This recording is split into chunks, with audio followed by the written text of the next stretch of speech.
গল্প শুনলাম বসন্ত নাকি আবার এসেছে। লেখিকা সিনথিয়া জাহান। চতুর্থ পর্ব। সকাল সকাল পাখির কিচিরমিচির আওয়াজ ঘুম ভাঙিয়ে দিল আয়েশার। ফজরের নামাজ পড়ে ঘুমিয়েছিল একটু, কিন্তু ঘুমানো আর হলো কোথায়। পাশে তাকাতেই আয়েশা সামান্য হাসল। শেহনাজ গুটিসুটি মেরে ওকে জড়িয়ে ধরে ঘুমিয়ে আছে। পারিস গতকাল ওকে এখানে রেখে গেছে। আয়েশা মুচকি হেসে বোনের মাথায় হাত বুলিয়ে দিতে লাগলো আর ওর নিষ্পাপ মুখটার দিকে তাকিয়ে থাকতে লাগলো। সাভাস আর আয়েশার কাছে সবচেয়ে মূল্যবান সম্পদটা ওদের ছোট বোন শেহনাজ। ওর জন্য সবকিছু করতে রাজি আছে ওরা। আরও কিছুক্ষণ পর আয়েশা বিছানা থেকে নেমে ছাদের দিকে চলে গেল।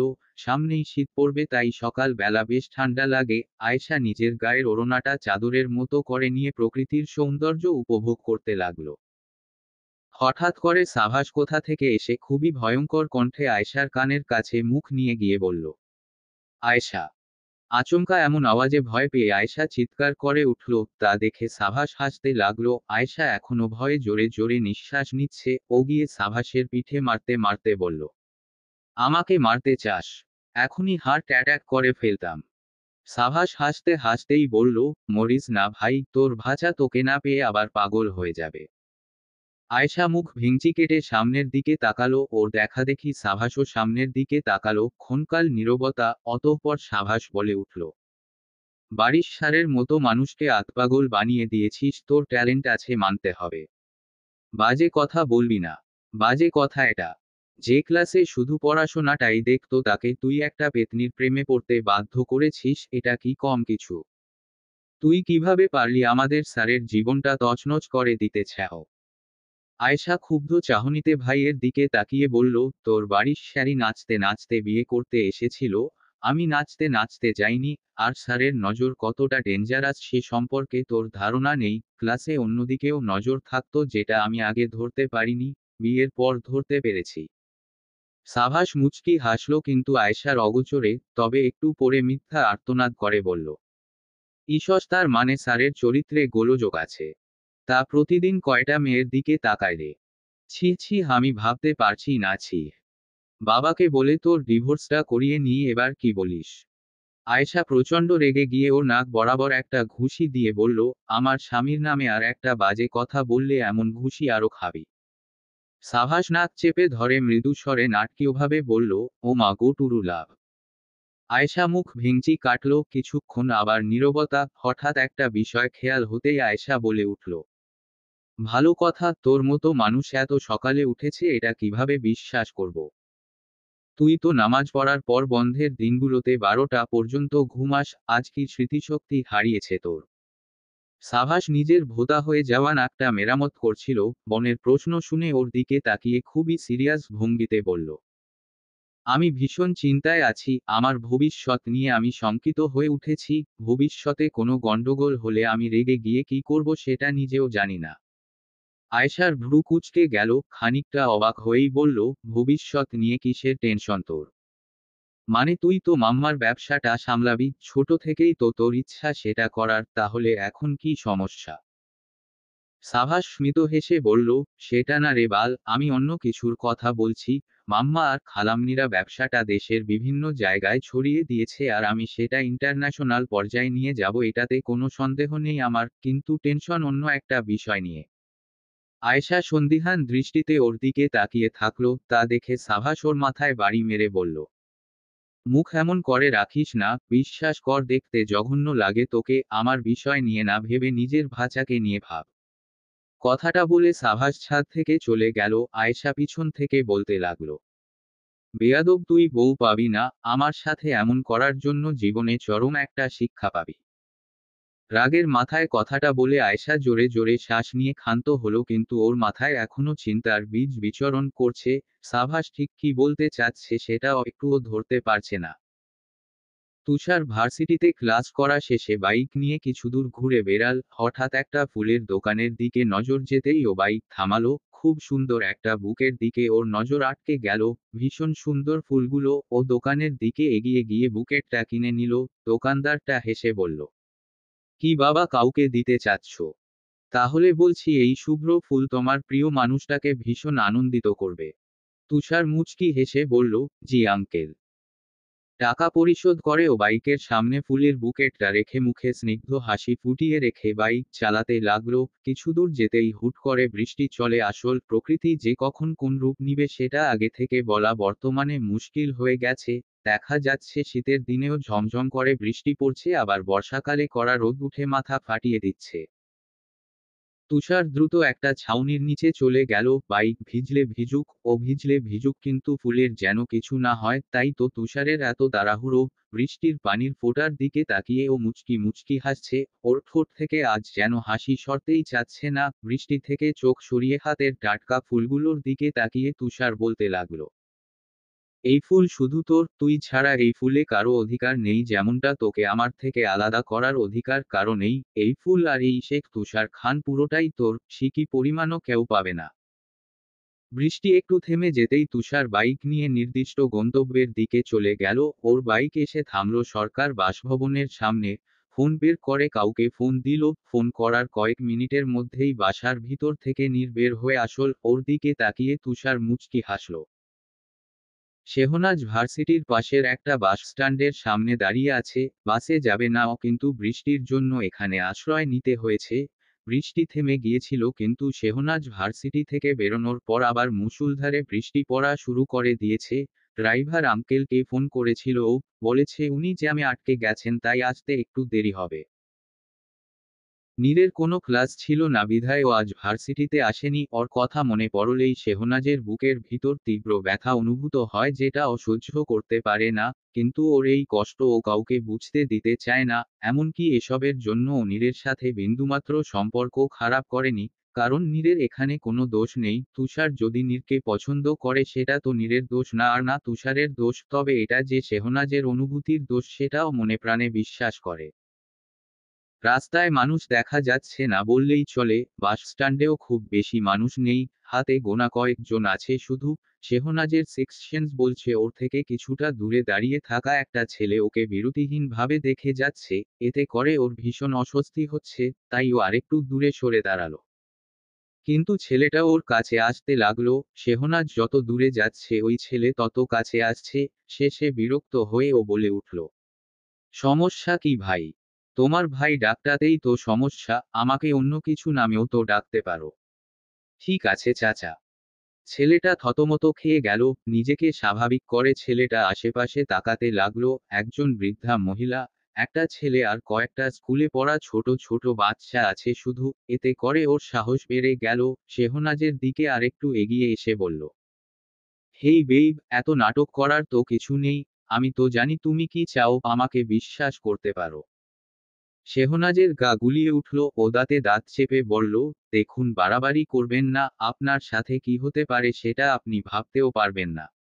কেন বেইব, তোমার কি বয়ফ্রেন্ড আছে?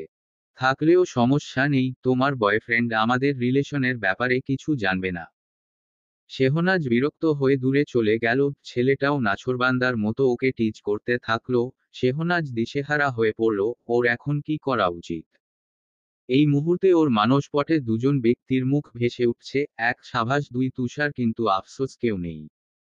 জ্বালাতনের মাত্রা বাড়তে ধরলেই বাস স্ট্যান্ডে থাকা অন্য ছেলেটা ওদের দিকে এগিয়ে এসে বলল, এই ভাই আপনি একটু আমার সাথে আসুন, কিছু জরুরি কথা ছিল। শেহনাজ ছেলেটাকে চিনে ফেলল, এটা আসিফের সাথে থাকতো সব সময়। শেহনাজকে যেদিন আসিফ ধাক্কা দিয়েছিল সেদিনও এই ছেলে ওর সাথে ছিল। শেহনাজ ভ্রু কুঁচকে ওদের দিকে তাকিয়ে থাকলো। আসিফের বন্ধু ছেলেটাকে কি যেন বলল, যা শুনে ছেলেটা আতঙ্কিত মুখে শেহনাজের দিকে তাকালো। ওর কপাল বেয়ে দরদর করে ঘাম ঝরে পড়ছে এই বৃষ্টির পরিবেশেও। কিছুক্ষণ পরও এসে কম্পিত গলায় বলল, আপু আমার মাফ হয়েছে, ভুল করে দেন। শেহনাজ এতক্ষণ হতভম্ব হয়েছিল, কিন্তু ছেলেটার কথা শুনে ওর প্রচণ্ড হাসি পেল। ও হাসি আটকে বলল, আচ্ছা ভুল করে দিলাম। বৃষ্টি কিছুটা কমে এসেছে, তাই ছেলেটা দৌড়ে সেখান থেকে যেতে ধরে ধপাস করে পিছলে পড়ল। বৃষ্টির দিনের সবচেয়ে সুন্দর দৃশ্যটা দেখে সবাই হেসে উঠল। ছেলেটা তড়িঘড়ি করে উঠতে ধরে আবার পড়ে গেল, তা দেখে বাচ্চাগুলো হেসে উঠে বলল, বেশ হয়েছে, এতক্ষণ আপুকে জ্বালাচ্ছিলে, এখন বোঝো ঠেলা। ড্রাইভার আঙ্কেল চলে আসায় শেহনাজ হাসতে হাসতেই গাড়ির দিকে যেতে লাগলো। গাড়ির কাছাকাছি যেতেই শেহনাজ মুখ থুবড়ে পড়ে গেল। তা দেখে এক সেকেন্ড চুপ থেকে বাচ্চাগুলো অট্টহাসিতে ফেটে পড়ল। ওরা হাসতে হাসতে নিজেদের বাসে যেতে ধরলে ওরাও ধপ করে পড়ে গেল। এবার শেহনাজ হেসে উঠল। ওদের অবস্থা দেখে বৃদ্ধা মহিলাটা হাসিতে গড়াগড়ি খেতে লাগলেন। তা দেখে শেহনাজ আর বাচ্চাগুলো একসাথে বলে উঠল, হাসবেন না, না হলে আপনিও পড়ে যাবেন। টেলিপ্যাথি হয়ে যাওয়ায় এবার সবাই হাসতে লাগলো। বৃদ্ধা মহিলা ওদের বারণ না শুনে আরো জোরে হাসতে লাগলেন। বৃষ্টির দিনে কাদায় মাখামাখি হয়ে সবাই হাসতে থাকলো। পুরো কাকভেজা হয়ে তুষার বাড়ি ফিরল। বৃষ্টি যেন আজ সকলকে চমকে দিতে চাচ্ছে। তাই তো কখনো হুট করে মুষলধারে বৃষ্টি পড়ছে, আবার পর মুহূর্তে আচমকা বৃষ্টি উধাও হয়ে যাচ্ছে।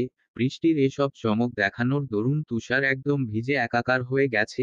ছেলেকে দেখে তানিয়া দ্রুত একটা টাওয়াল নিয়ে ওর দিকে চলে গেল। তুষার টাওয়ালটা না নিয়ে সরাসরি একটা টিফিন বক্স দিয়ে বলল, মাম্মা রাইমা খালামনি আমাদের জন্য পিঠা বানিয়েছে। আজকাল তো পিঠা চিরুনি তল্লাশি করেও খুঁজে পাওয়া যায় না। তানিয়া টিফিন বক্সটা নিতে নিতে বলল, তুমি ওদের বাড়িতে আবার কখন গেলে? এই তো একটু আগে, নীর ফোন করে বলল, তাই এই বৃষ্টি ছাপিয়ে গিয়ে পিঠা নিয়ে আসলাম। খালামনির হাতের পিঠা কি আর মিস করতে পারি? তা না হয় ঠিক আছে, কিন্তু তুমি ওই হাত দিয়ে কি ধরে আছো? ও কিছু না। কথাটা বলে তুষার মায়ের হাত থেকে টাওয়ালটা নিয়ে দ্রুত উপরে উঠে গেল। উপরে উঠতে উঠতে ও মাথাটা মুছে নিল। যদিও এখনো চুল বেয়ে টপ টপ করে পানি পড়ছে। দ্বিতীয় তলায় এসেও থামলো। ও সোজা শেহনাজের রুমের সামনে চলে গেল। তারপর টি শার্টের ভিতর থেকে অত্যন্ত যত্নে রাখা শুভ্র ফুলগুলো বের করে সেগুলো আরো একটু পারফেক্ট করার চেষ্টা করলো। অতঃপর দরজায় টোকা দিল। শেহনাজ সবেমাত্র গোসল সেরে মাথা মুছতেছিল ও কাদায় মাখামাখি হয়ে ফিরে আসায় সিনুর কাছে ধলাই খেতে ধরে বেঁচেছে তানিয়ার বদৌলতে। তাই দ্রুত এসে গোসল করে নিয়েছে। দরজায় টোকা পোড়ায় ও ভয় পেয়ে বিড়বিড় করে বলতে লাগলো, মাম্মা আবার আসল না তো আমাকে ধলাই দেওয়ার উদ্দেশ্য নিয়ে? ও গলা খাকারি দিয়ে বলল, কে? তুষার শান্ত স্বরে বলল, আমি। দরজা খোল। শেহনাজের মনটা উৎফুল্ল হয়ে উঠল, কিন্তু পর মুহূর্তে আবার চুপসে গেল। নীরের কথা মনে পড়তেই মাথায় ওড়না পেঁচিয়ে ও দরজা খুলে দিল। তুষার স্বাভাবিক মুখভঙ্গিতে ফুল হাতে দাঁড়িয়ে আছে। শেহনাজ ভ্রু কুঁচকে বলল, কি ব্যাপার তুষার ভাই?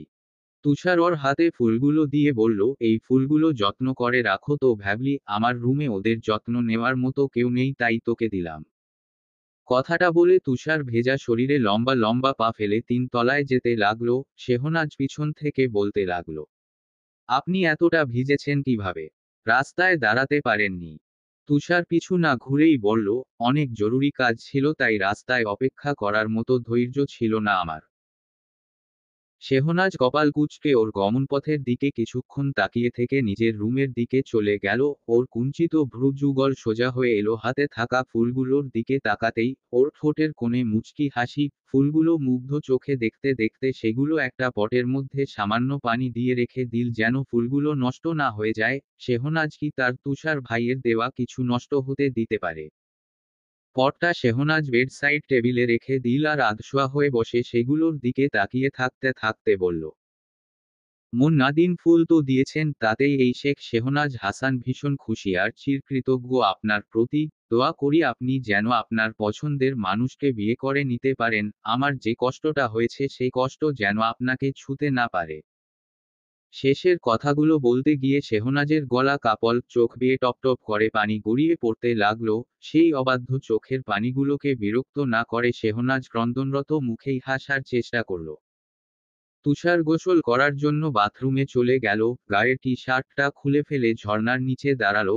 হঠাৎ আয়নার দিকে তাকিয়ে মুচকি হেসে বলতে লাগলো, আমার নাজ, তুই শুধু আমার একমাত্র শেখ তুষার খানের। আজ যেভাবে ফুলগুলোকে আগলে নিলি ঠিক সেভাবেই একদিন এই পুরো আমিটাকেও আগলে নিস। তোর সবকিছুই আমাকে তোর প্রতি আকৃষ্ট করে। তোর ওই গোলুমলু মুখটা, তোর দৃষ্টি, তোর পড়ে যাওয়া, তোর পড়ে যাওয়ার পর বোকা বোকা হাসিটা, সব সব সব সব আমার ভীষণ প্রিয়।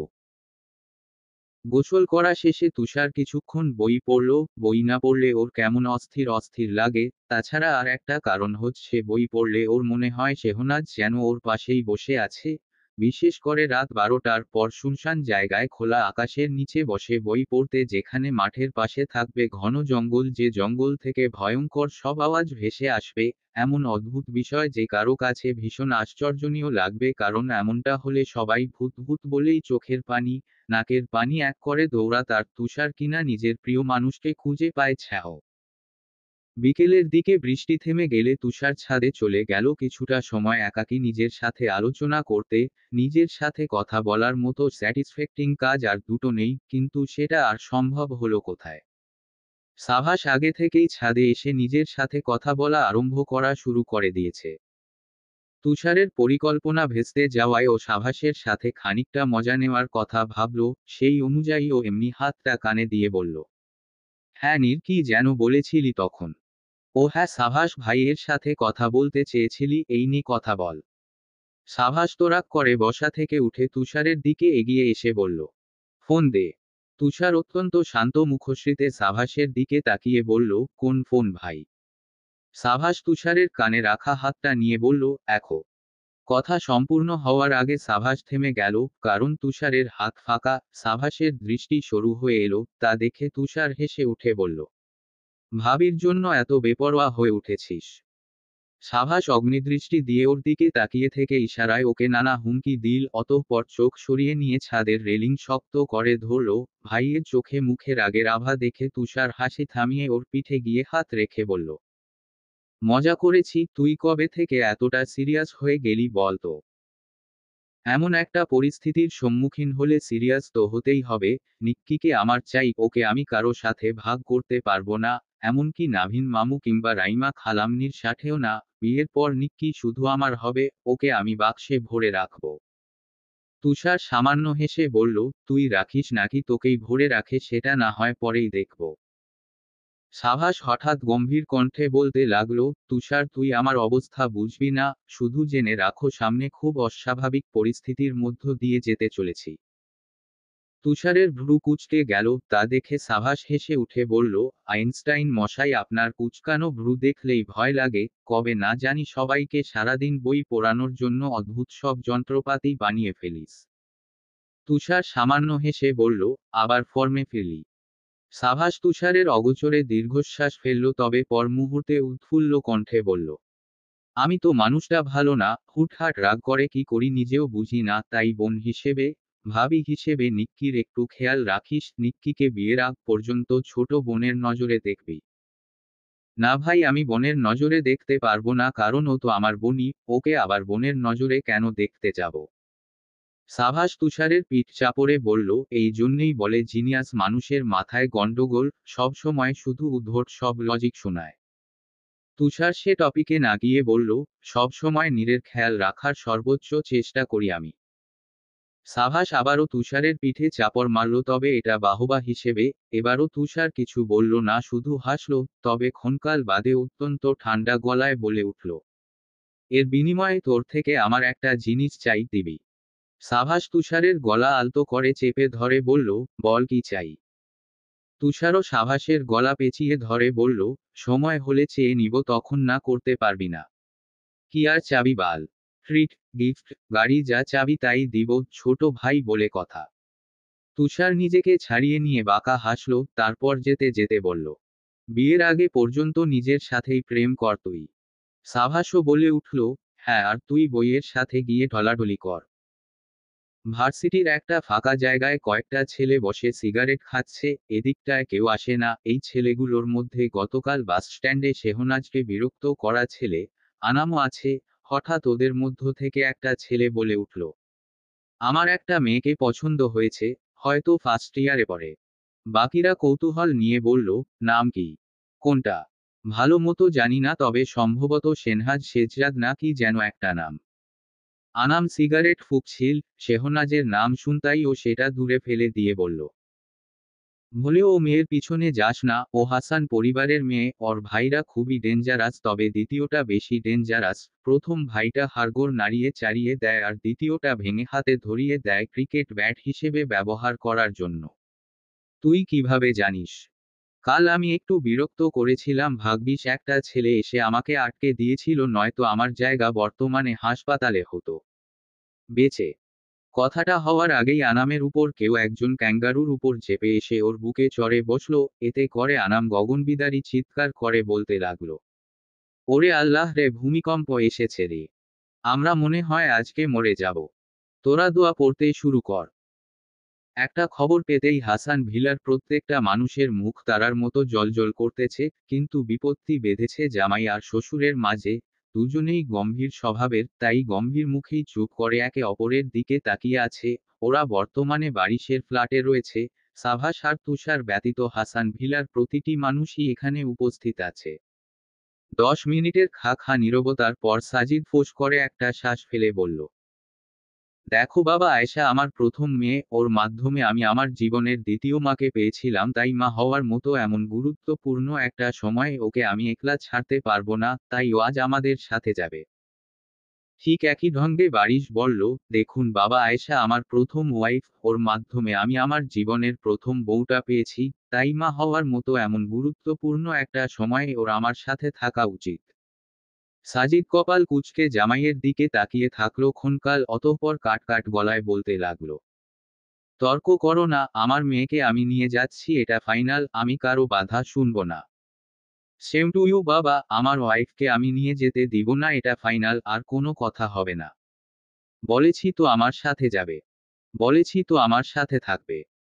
সবাই আহাম্মক হয়ে একবার বারিশের দিকে তাকাচ্ছে আর একবার সাজিদের দিকে তাকাচ্ছে, এভাবে তাকাতে তাকাতে মেহমেতের ঘাড় মটকে গেল, ও ঘাড়ে হাত দিয়ে চাপা আর্তনাদ করে বলতে লাগলো, কি শুরু করেছো তোমরা?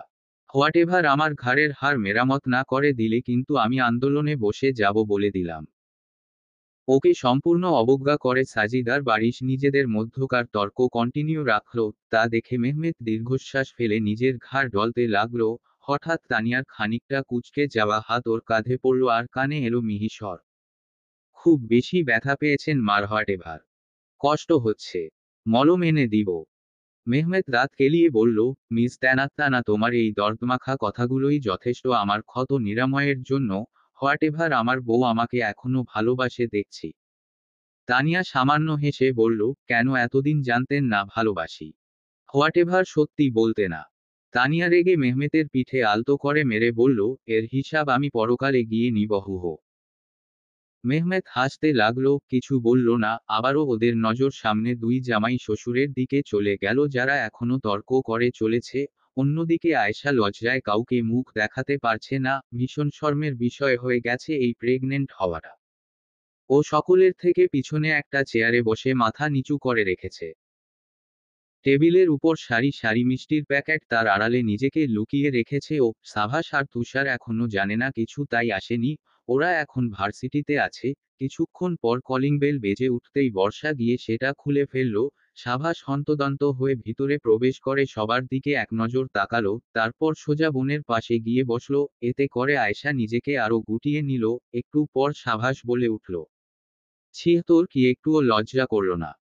তোর যমজ ভাই এখনো বউ আনতে পারল না আর তুই মা হতে যাচ্ছিস?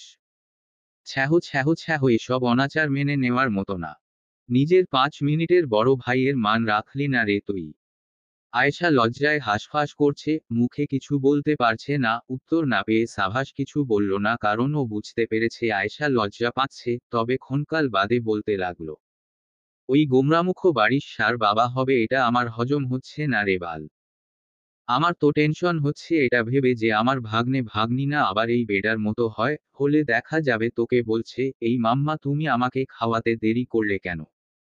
চলো তোমাকে ডিটেনশন রুমে নিয়ে গিয়ে শাস্তি দিই। আবার বলবে, এই মামু তুমি আমার বউ খুঁজে রাখুনি কেন? চলো তোমাকে শাস্তি দিই একটু। এবার আয়েশা হেসে ফেলল, মুখে হাত চেপে হাসি আটকানোর চেষ্টা করল। তা দেখে সাভাস বলল, হাসিস না, আমি কিন্তু সত্যি বলেছি, তোর কপালে অনেক দুঃখ আছে। চুপ থাক। বাই দা ওয়ে, ওখানে কি চলছে বল তো? আয়েশা হতাশ শ্বাস ফেলে বলল, আমাকে নিয়ে টানাটানি, আমাদের বাড়ির আইনস্টাইনকে ফোন দে তো, ও ছাড়া কেউ সমাধান করে দিতে পারবে না। আনাম দিনের বেলাতেই সন্ধ্যাতারা দেখছে। ও হঠাৎ বলে উঠল, আমি কি মরে গেছি? আমি এখন কোথায়? ওর উপরে ক্যাঙ্গারুর মতো করে চেপে আসা ছেলেটা আর কেউ না, ওটা হাসান ভিলার সবচেয়ে ভদ্র শান্তশিষ্ট ছেলে শেখ তুষার খান। এতদিনের যে ছেলেটাকে সবাই চিনে এসেছে তার সাথে এই তুষারের যেন কোনো মিল নেই। ওই তুষার যতটা নম্র এই তুষার ঠিক ততটাই হিংস্র। ও আনামের মুখে আরেকটা ঘুষি মেরে বলল, আমার নাচকে বিরক্ত করার সাহস তোকে কে দিয়েছে? তোকে আজ মেরাই ফেলবো। বলেও এলোপাতাড়ি ভাবে ওকে ঘুষি মারতে লাগলো। হঠাৎ ওর ফোন বেজে ওঠায় তুষার থেমে গেল। জোরে জোরে শ্বাস নিয়ে নিজেকে স্বাভাবিক করার চেষ্টা করলো। ফোন রিসিভ করে গলা খাকারি দিয়ে বলল, হ্যাঁ বল ভাই। ওপাশে সাভাস কিছু বলল, তা শুনে তুষার উচ্ছ্বসিত হয়ে বলল, আসছি আসছি, 10 মিনিটের মধ্যেই আসছি আমি। তুষারের মুখে স্নিগ্ধ হাসি ছড়িয়ে পড়ল, কিন্তু আনাম আর ওর বন্ধুদের দিকে তাকাতেই সেটা হাওয়ায় মিলিয়ে গেল। আনামের বন্ধুরা ভয়ে চুপসে গেছে সেই শুরুর দিকেই। তুষারের চোখে মুখে আবারও খ্যাপাটে ভাবটা চলে আসল। ও হাত উঁচিয়ে শাসিয়ে শাসিয়ে বলল, আমার নাজের আশেপাশে কেউ যদি আসিস তাহলে তোদের কি অবস্থা হতে পারে সেটা ভাবতেও পারবি না। এটা তো জাস্ট ট্রেইলার ছিল। নাজের উপর আমার নজর সর্বাবস্থায় থাকে, তাই কেউ যদি ওর ছায়াও মারায় সেটাও আমার অজানা থাকবে না, তাই সাবধান। আবারও বলছি সাবধান। তুষার গালে হাত দিয়ে সাজিদার বারিশের মাঝখানে বসে আছে। ওদের তর্ক থামানোর দায়ভার পড়েছে বেচারা তুষারের উপর। সেই দুপুর থেকে ওদের তর্ক চলছে, কেউ কারো থেকে কম না। তুষার 2 মিনিট চুপ করে থেকে কিছু একটা ভাবল, অতঃপর হাত উঁচিয়ে বলল, এই থামুন আপনারা, আমি যা বলছি সেটা শুনুন। বারিশ আর সাজিদ কথা থামিয়ে একযোগে তুষারের দিকে তাকালো। তুষার শান্ত গলায় বলতে লাগলো, দুজনেই আয়েশা আপুকে নিজের কাছে রাখতে চানই তো? হ্যাঁ। দুই জামাই শ্বশুর গাঢ় উচ্চারণে কথাটা বলল। তুষার সামান্য হেসে বলল, বেশ তাই হবে। প্রথম 5 মাস আয়েশা আপু দুলাভাই আপনার কাছে থাকবে, আর বাকি 5 মাস আমাদের সাথে থাকবে। চাইলে এই সময়টা সুইচও করতে পারেন, মানে শেষ 5 মাসও নিতে পারেন, আবার প্রথম 5 মাসও নিতে পারেন, কিন্তু শুধু একটাই নিতে পারবেন। সবাই সম্মত হলো বলে মনে হলো। বারিশ আর সাজিদ চোখাচোখি করে নিজেদের মধ্যে বোঝাপড়া করে বলে উঠল, আমরা রাজি। তুষার বসা থেকে উঠে হাই তুলে বলতে লাগলো, যাক, প্রবলেম সলভ। এখন আমাকে খেতে দাও তো, প্রচুর ক্ষুধা লেগেছে। বর্ষা এগিয়ে এসে বলল, শুধু তুমি না, সবাই খেতে বসুন তো, এসেছেন থেকে শুধু ঝগড়াগুলোই পেট ভরে খেলেন, খাবার আর খাওয়া হলো না। সবাই খাবার টেবিলে গিয়ে বসল। আয়েশা সকলকে খাবার পরিবেশন করতে চেয়েছিল, কিন্তু দুজন পুরুষের অগ্নিদৃষ্টি দেখে আর সাহস দেখায়নি। চুপ করে বসে পড়েছে মায়ের আড়ালে। তুষার খাওয়ার পাশাপাশি আর চোখে একবার শেহনাজের দিকে তাকালো। শেহনাজ খুশিতে গদগদ হয়ে খাবার খাচ্ছে। ছোট বাচ্চাদের খুব পছন্দ করে ও, তাই নিজের খুশি চেপে রাখতে পারছে না। তা দেখে তুষার মুচকি হাসল। একটু পর ওকে উদ্দেশ্য করে ফিসফিস করে বলল, ভাবলি কম করে খাবার গিল, দিনে দিনে ফুটবল হয়ে যাচ্ছিস। ছোট বাবু এসে তোকে যখন ফুটবল বলবে তখন কেমন লাগবে? শেহনাজ মুখ ভেঙচি কেটে নিজের মতোই খেতে লাগলো, বলতে গেলে আরো বেশি বেশি খেতে লাগলো। তা দেখে তুষার অস্পষ্ট হাসল। সবাই চলে গেছে কিছুক্ষণ আগে।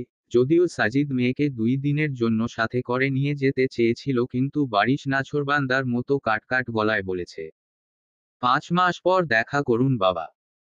বর্ষা ঘুমন্ত বীরকে কোলে নিয়ে নিজেদের ফ্ল্যাটে চলে গেল। মেয়ে যাওয়ার পরপরই বেগম আরাও নিজের রুমে চলে গেলেন। এখন বারিশ আর আয়েশা একা। আয়েশা তো মাথা নিচু করে রেখেছে আর বারিশ ওর দিকে একদৃষ্টিতে তাকিয়ে আছে। হুট করে বসা থেকে উঠে ও আয়েশাকে পাজাকোলা করে তুলে রুমের দিকে যেতে লাগলো। ঘটনার আকস্মিকতায় আয়েশা হতভম্ব কণ্ঠে বলল, আমাকে নামান বারিশ স্যার।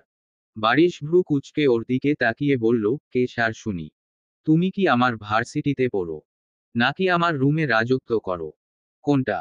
আয়েশা আজ কথা বলার ভাষা হারিয়ে ফেলেছে, তাই বারিশের বুকে মুখ লুকিয়ে রাখল। তা দেখে বারিশ বাঁকা হেসে বলল, এই যে আমার টোনাটুনির আম্মাজান, এভাবে লজ্জা পাবেন না। আমার ভালোবাসতে ইচ্ছা করে যে। আয়েশা বারিশের বুকে চিমটি দিয়ে বলল, অসভ্য লোক। বারিশ হাসতে লাগলো। আয়েশাকে বিছানায় বসিয়ে দিয়ে ও নিজেও বসে পড়ল। তারপর আয়েশার কপালে সময় নিয়ে চুমু খেয়ে বলল, আমার টোনা বা টুনির খেয়াল রেখো আয়েশা। আয়েশা কপাল কুঁচকে বারিশকে নিজের থেকে সরিয়ে দিয়ে বলল, আমার বাচ্চার নাম এমন হবে না, বুঝেছেন? ওদের নাম এমন হবে যে কেউ শোনার সাথেই বলবে, ও বাবাগো কি বড়লোক নাম। বারিশ চোখ সরু করে বউয়ের দিকে তাকিয়ে বলল, মানে তোমার মাথায় এত বাজে বাজে যুক্তিগুলো আসে কিভাবে বলো তো? আয়েশা তৎক্ষণাৎ জোরতাহীন কণ্ঠে বলল, কারণ আপনার মাথায় আমার ভাগের ভালো ভালো যুক্তিগুলোও ঢুকিয়ে দেওয়া হয়েছে। বারিশ শান্ত চোখে ওর দিকে তাকিয়ে থাকলো। আয়েশার মাথায় হঠাৎ একটা বিষয় আসতেই ও আচানক একটা কলম বারিশের গলায় ছুরির মতো করে ধরে দাঁতে দাঁত চেপে বলল, এই তখন আপনি বাবার সামনে বলেছিলেন আমি আপনার জীবনের প্রথম বউ, তার মানে আপনার আরো বিয়ে করার ইচ্ছা আছে? দাঁড়ান, আমি আজ আপনার রগ কেটে সেই রগ দিয়ে আমার মাথার ব্যান বানাবো বেয়াদব স্বামী। বারিশ অসহায় দৃষ্টিতে ওর দিকে তাকিয়ে ক্ষীণ কণ্ঠে বলল, এটা আবার কখন বললাম যে আমি আরো বিয়ে করব? ছাত্রী হয়ে স্যারের সাথে এসব অনাচার করতে তোমার বুক কাঁপল না? আর স্যার হয়ে ছাত্রীকে বিয়ে করতে আর তাকে নিজের বাচ্চার মা বানাতে আপনার লজ্জা করেনি? বেশ কিছু মাস কেটে গেছে, তাই সাজিদ দিয়ে নিজের মেয়েকে নিয়ে এসেছে। বারিশ বুকে পাথর চাপা রেখে পাঠিয়ে দিয়েছে নিজের জীবনের প্রথম বউকে। আজ স্বাধীন আর তুবাকে দাওয়াত করেছে সিনুরা। অনেক দিন থেকে ওদের সাথে দেখা হয় না কিনা, অবশ্য 4 দিন শুধু দেখা হয়নি ওদের, তাতেই মনে হচ্ছে যেন কত মাস থেকে দেখে না।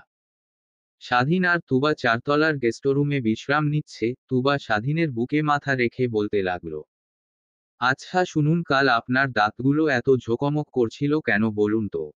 স্বাধীন আমতা আমতা করতে লাগলো, একটু পর গলা খাকারি দিয়ে বলল, কেন, আমি কি হাসতে পারি না? আমি সবাইকে প্রমাণ করে দিতে চাই যে বিবাহিত পুরুষরাও মন খুলে হাসতে পারে। স্বাধীনের বুকের কাছে কান গুজে দিয়ে তুবা ভ্রু কুঁচকে বলতে লাগলো, আমি জানি আপনি মিথ্যা বলছেন, কারণ আপনার বুক অস্বাভাবিকভাবে কাঁপছে। স্বাধীন থতমত খেয়ে গেল। জলদি তুবাকে নিজের থেকে সরিয়ে ওকে সামনে বসিয়ে দিয়ে বলল, কি যে বলো সোনা? অমন কিছু না। তুবা বুকে দুহাত গুজে গম্ভীর মুখে স্বাধীনের দিকে তাকিয়ে কাটকাট গলায় বলল, বলুন ডাক্তার সাহেব। স্বাধীন হার মেনে নিল, বড় করে একটা দীর্ঘশ্বাস ফেলে বলল, কাল আর একটা নতুন বোন পেয়েছিলাম।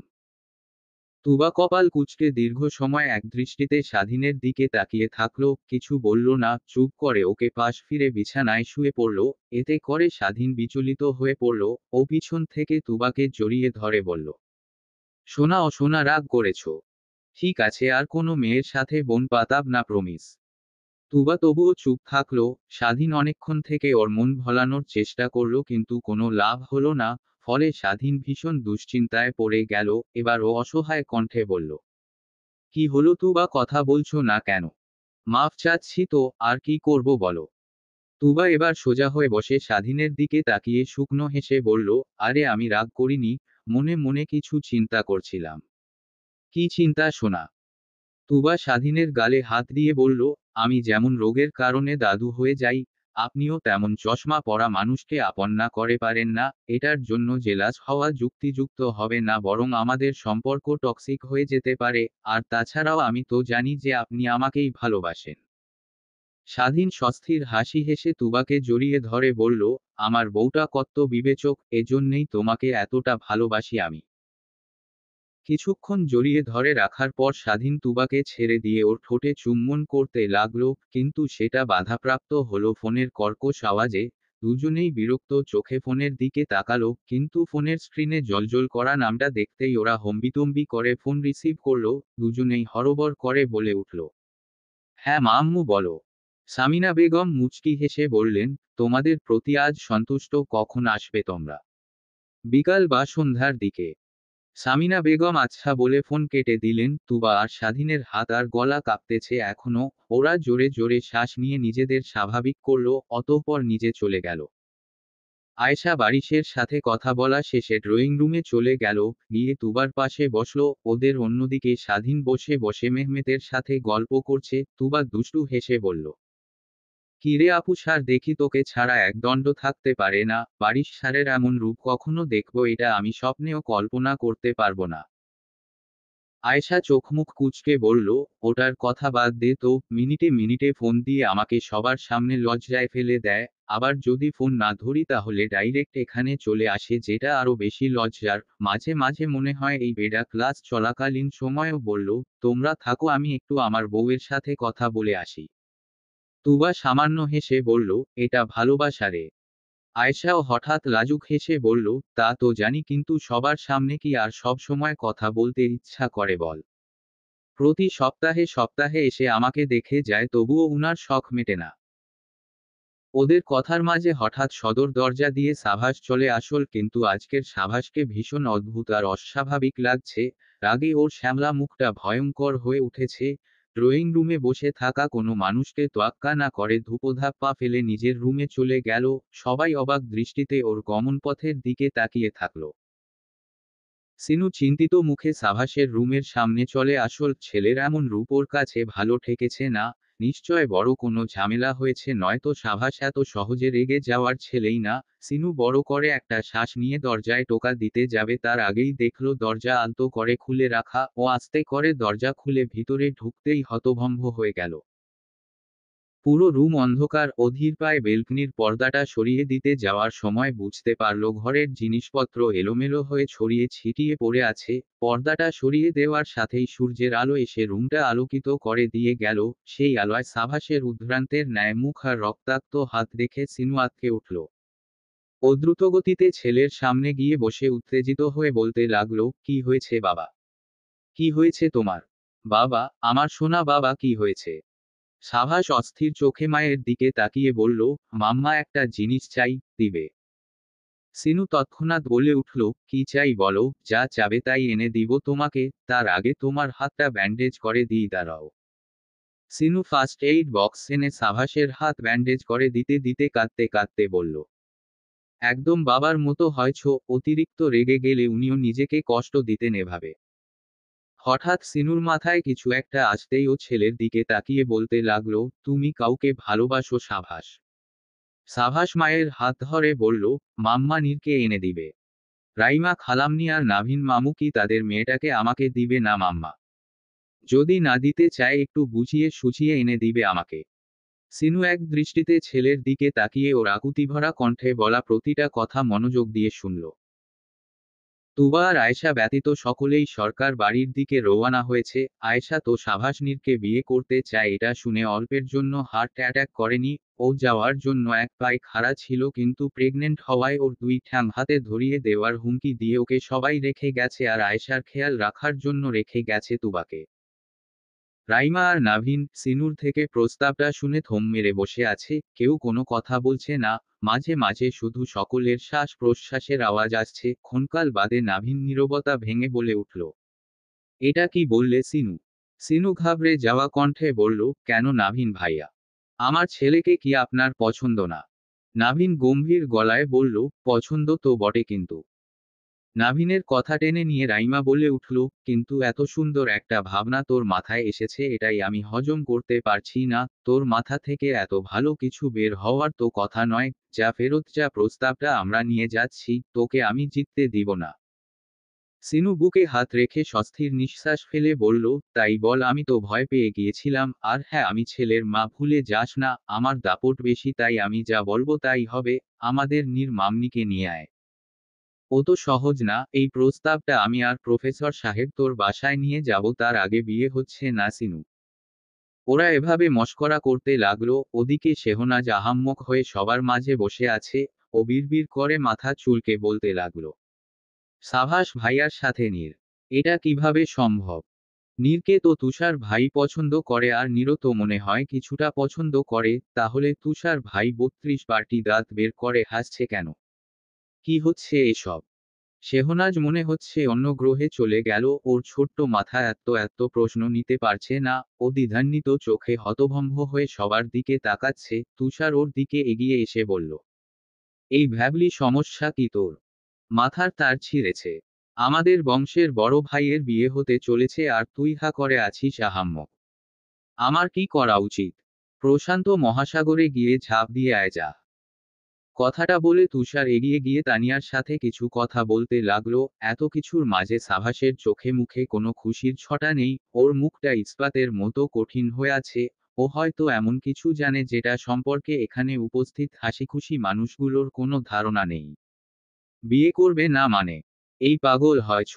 রাইমার কর্কশ কণ্ঠে বলা কথাটা শুনে নীর কেঁপে উঠল, কিন্তু দৃঢ় কণ্ঠে বলল, ঠিক শুনেছ মাম্মা, আমি এই বিয়ে করব না। সাভাস ভাইয়াকে আমি বিয়ে করব, এটা অসম্ভব ব্যাপার।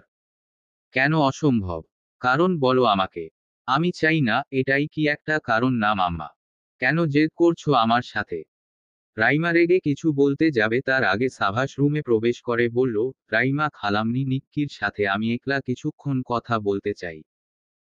রাইমা এক পলক মেয়ের দিকে তাকালো আর এক পলক সাভাসের দিকে তাকিয়ে সম্মতি জানিয়ে রুম থেকে বেরিয়ে গেল। রাইমার বলা কথাটা শুনে ড্রয়িং রুমে বসা প্রতিটা মানুষ দুশ্চিন্তায় ফেটে পড়ল। সাভাস আর নীর বেকনিতে মুখোমুখি হয়ে দাঁড়িয়ে আছে। শান্ত নীরের মুখও আজ সাভাসের ন্যায় গম্ভীর হয়ে আছে।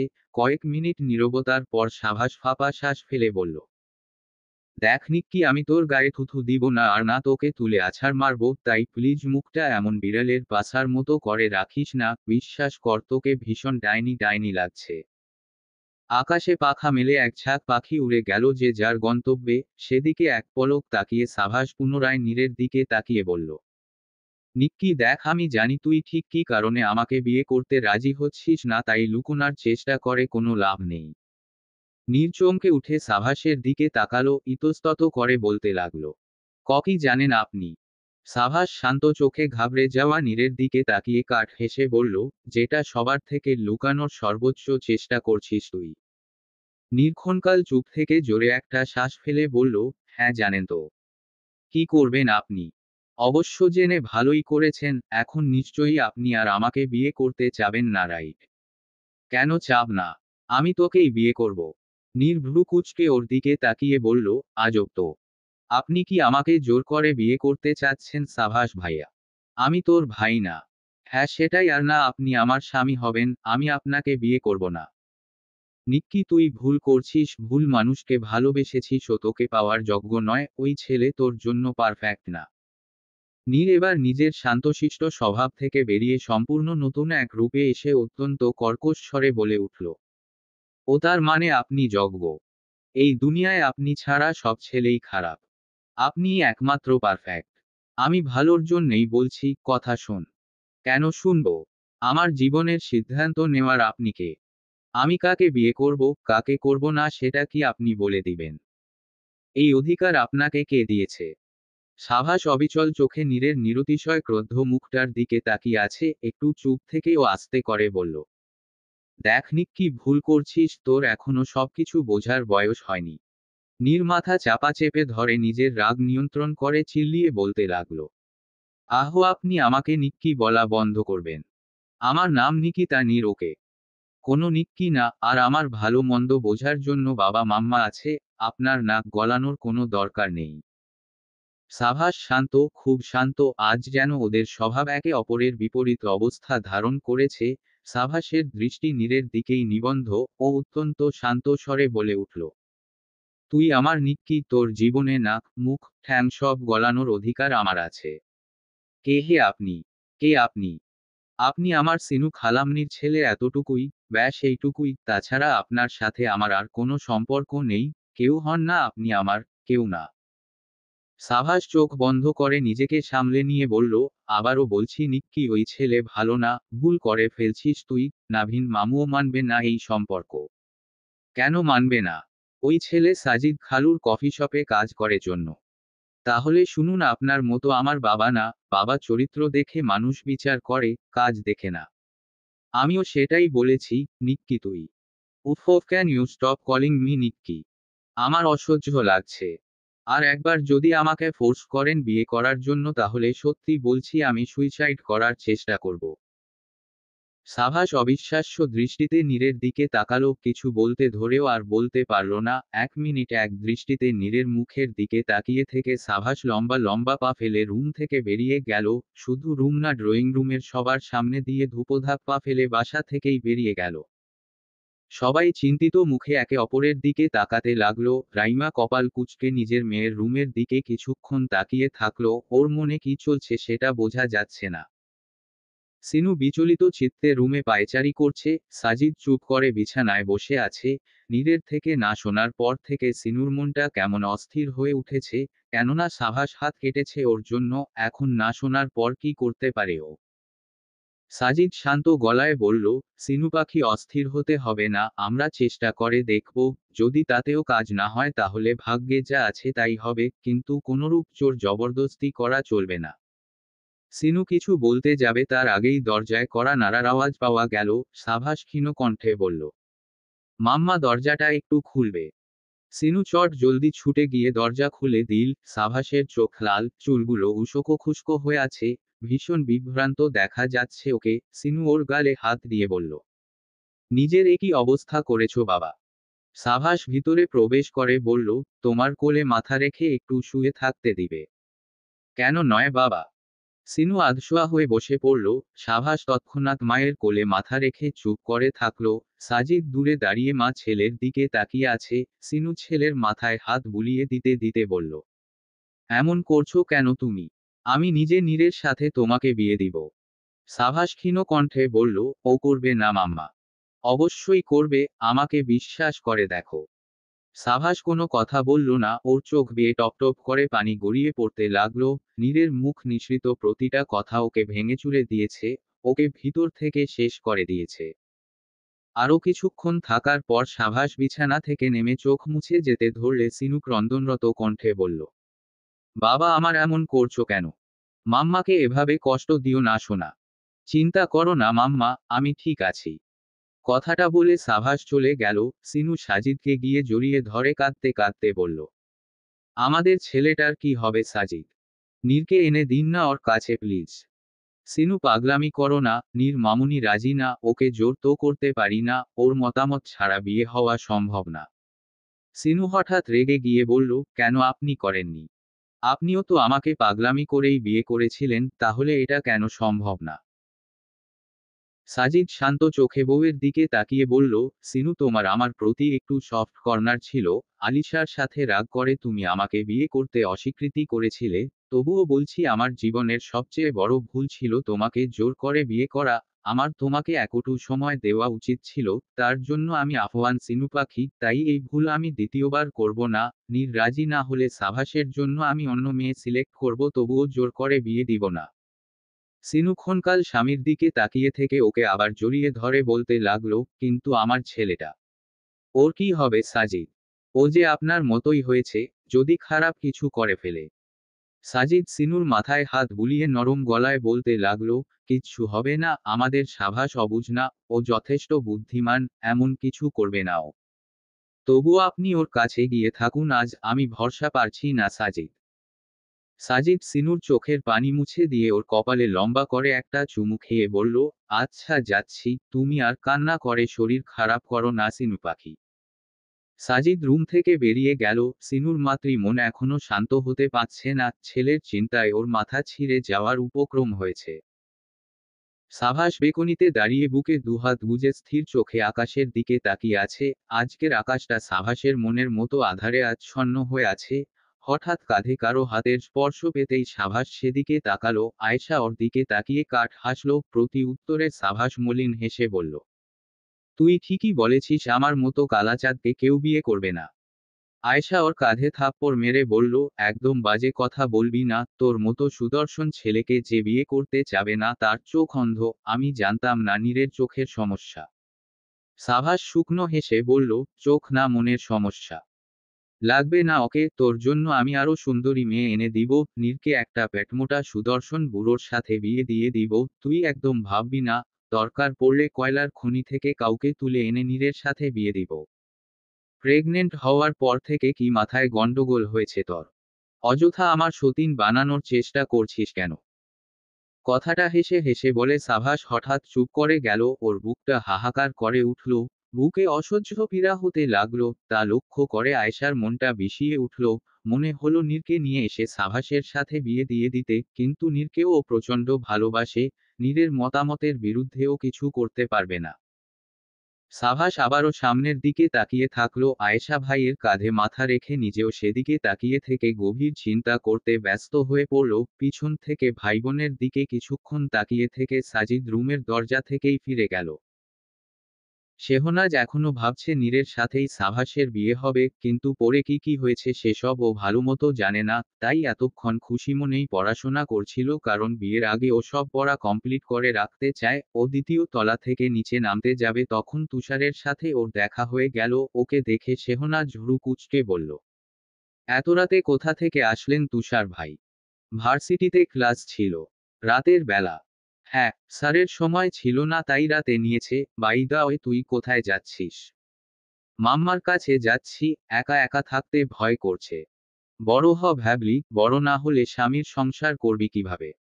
শেহনাজ মুখ ভেঙচি কেটে বলল, আমি বড় হয়েছি হুহহ বলে শেহনাজ নিচে নামতে লাগলো। তুষারও উপরে যেতে লাগলো। এমন সময় কিছু পড়ার শব্দ শুনে তুষার চকিতে পিছু ঘুরে তাকালো। শেহনাজ ড্রয়িং রুমের মেঝেতে পড়ে ব্যথায় কাতরাচ্ছে। তুষার জোরে জোরে নিচে নামতে ধরে নিজেও পড়ে গেল। তা দেখে শেহনাজ নিজের ব্যথা ভুলে গিয়ে জোরে হেসে উঠে বলল, আপনাকে খুব ফানি লাগছে তুষার ভাই। মেঘপুঞ্জরা মুখ অন্ধকার করে রেখেছে সেই ভোরবেলা থেকেই, যে কোনো মুহূর্তে টপ টপ করে কান্না গড়িয়ে পড়তে পারে। নাভিন মেঘলা আকাশের দিক থেকে চোখ সরিয়ে পিছনে বসে থাকা রাইমার দিকে তাকালো। কাল সারা রাত ওরা দুজন ঘুমোতে পারেনি। সাভাস চলে যাওয়ার পর রাইমা বেশ কিছুক্ষণ মেয়ের সাথে কথা বলেছে, কিন্তু কি কি কথা হয়েছে মা আর মেয়ের মধ্যে সেটা নাভিন জানে না। অধীর পায়ে রাইমার পাশে গিয়ে বসলো, অতঃপর শান্ত গলায় বলল, আমি একবার নীরের সাথে কথা বলে দেখি, সাভাস যে ওর জন্য কতটা পারফেক্ট হবে সেটা আমার ছোট মেয়েটা বুঝতে পারছে না। কথাটা বলা শেষে নাভিন রুম থেকে যেতে ধরলে রাইমা কাটকাট গলায় বলল, দাঁড়ান। নাভিন সন্দিহান দৃষ্টিতে বউয়ের দিকে তাকালো। রাইমা নাভিনের চোখে চোখ রেখে বলল, আপনি কি এখন মেয়েকে জোর করতে চাচ্ছেন? জোর কেন করব? আমি শুধু ওকে বোঝাব একটু। আপনার বোঝানোটাই ওর কাছে জোর করা মনে হবে, কিভাবে জানেন? নীর তার বাবাকে অনেক সম্মান করে আর ভালোবাসে, তাই তার বাবা যদি তাকে কিছু করতে বলে তাহলে ও নিজের অনিচ্ছা সত্ত্বেও সেটা করতে রাজি হয়ে যাবে। এটাকে এক কথায় ইমোশনাল ব্ল্যাকমেইল বলে প্রফেসর সাহেব, আর আমি চাই না আমার মেয়েকে এমন একটা পরিস্থিতিতে ফেলতে। নাভিন ভ্রু কুঁচকে পুনরায় রাইমার পাশে এসে বসল। ও নিজেও খানিকটা চিন্তিত হয়ে পড়ল। রাইমা তো ভুল কিছু বলেনি। ক্ষণকাল নীরবতার পর রাইমা বলে উঠল, ভাবতে পারবেন না কাল মেয়েটা সাভাসকে বিয়ে করবে না বলে কত কান্না। আমি বুঝতে পারছি যে সাভাসের সাথে এরকম কিছু ও কখনো কল্পনা করেনি আর না করতে চায়, তাই বিষয়টা এখানেই শেষ করা ভালো। নয়তো যদি কোনোভাবে ভুলিয়ে ভালিয়ে বিয়েটা দিয়েও দিই তাহলে দেখা যাবে আমাদের আদরের মেয়েটা সারা জীবন চোখের পানি ফেলছে। এটাই কি আপনি চান প্রফেসর সাহেব? নাভিন হতাশ শ্বাস ফেলে বলল, অবশ্যই চাই না। ঠিক বলেছ তুমি, আমি সিনুর সাথে কথা বলে দেখব। উহু, আপনি না, আমাকে বলতে হবে। সিনু খুব ইমোশনাল, ছেলের জন্য কি থেকে কি করে ফেলে। আমি ওর সাথে সময় নিয়ে কথা বলবো। সাজিদ ভাইয়া অনেক বিবেচক, উনি নিশ্চয়ই বুঝবেন বিষয়টা। এরপর আর কোনো কথা হলো না। অবশ্য বলবেই বা কি? বলার মতো আদৌ কোনো কথা আছে? কিছুক্ষণ পর রাইমা নিজের শক্ত খোলস থেকে বেরিয়ে নাভিনের কাঁধে মাথা রেখে ক্ষীণ কণ্ঠে বলল, এ কোন পরিস্থিতিতে এসে পড়লাম প্রফেসর সাহেব? বিয়ে হলে আমাদের মেয়েটা কষ্ট পাবে আর না হলে সাভাস কষ্ট পাবে। সবচেয়ে বড় কথা, আমাদের দুই পরিবার ভীষণ কষ্ট পাচ্ছে, পাচ্ছে। এটা কেন হচ্ছে আমাদের সাথে? কিছু বলার নেই নাভিনের সান্ত্বনা দেওয়া ছাড়া। দুই চিন্তিত মা বাবা একে অপরের দীর্ঘশ্বাস শুনতে ব্যস্ত হয়ে পড়ল। বেশ কিছুদিন কেটে গেছে। নীর এখন বেশ খুশি, কেউ আর ওকে বিয়ের জন্য প্রেসারাইজ করেনি। খুব খুব খুশি ও, কিন্তু আজ ভীষণ নার্ভাস নীর, কারণ শেহনাজ ওকে ওদের বাড়িতে নিয়ে এসেছে। সবাই কেমন ব্যবহার করবে ওর সাথে এটা ভেবেই অস্থির হয়ে উঠেছে নীর। কিন্তু আসার পর সবার একদম স্বাভাবিক ব্যবহার দেখে প্রচণ্ড অবাক হয়ে গেল। এই যে যেমন মেহমেদ বরাবরের মতো ফাজলামো করলো, সাজিদ একটা চকলেট দিল, সিনু আর তানিয়া আদর করে ওকে বিরিয়ানি খাওয়াল, আয়েশা এসে গল্প হাসি ঠাট্টা করলো। অবশ্য পড়াশোনা নিয়েও একটু মোটিভেশন দিয়েছে, যদিও নিজে কখনো পড়াশোনার ধার ধারেনি। সবার স্বাভাবিক আচরণ নীরকে ভীষণ স্বস্তি দিল। ও আয়েশার মোটিভেশনের প্রেক্ষিতে বলল, আপু তুমি না বলো পড়াশোনা অশ্লীল? তাহলে এত এত পড়তে বলছো কেন? আয়েশা কপট রাগ দেখিয়ে বলল, এক চড়ে দাঁত ফেলে দিব তোর। পড়াশোনা অশ্লীল? তার মানে যে শিক্ষক সেও অশ্লীল? এর মানে তুই ইনডিরেক্টলি আমার ভোলাভালা স্বামী। আমার পৃথিবীতে ল্যান্ড না করা বাচ্চার বাবা, এমনকি তোর নিজের বাবাকেও অশ্লীল বললি। ছ্যাঃ নীর, তোর এতটা অধঃপতন হলো কিভাবে? আমি জাস্ট অবাক হয়ে যাচ্ছি ছ্যাঃ। নীর আহাম্মক হয়ে আয়েশার দিকে তাকিয়ে থাকলো, অন্যদিকে শেহনাজ হাসিতে লুটোপুটি খাচ্ছে। হাসতে হাসতে ও সোফা থেকে পড়ে গেল, তবু হাসতে থাকলো। ওর অবস্থা দেখে নীরও হাসতে লাগলো। এমন সময় সাভাস সিঁড়ি বেয়ে নিচে নামলো। ওকে দেখতেই নীরের হাসি থেমে গেল। ওর ভয় হচ্ছে সাভাস যদি উল্টা পাল্টা কিছু কথা বলে, যদি রাগারাগি করে, এমনকি যদি স্বাভাবিকভাবেও কথা বলে, সেটাও নীরের অস্বস্তির কারণ হবে।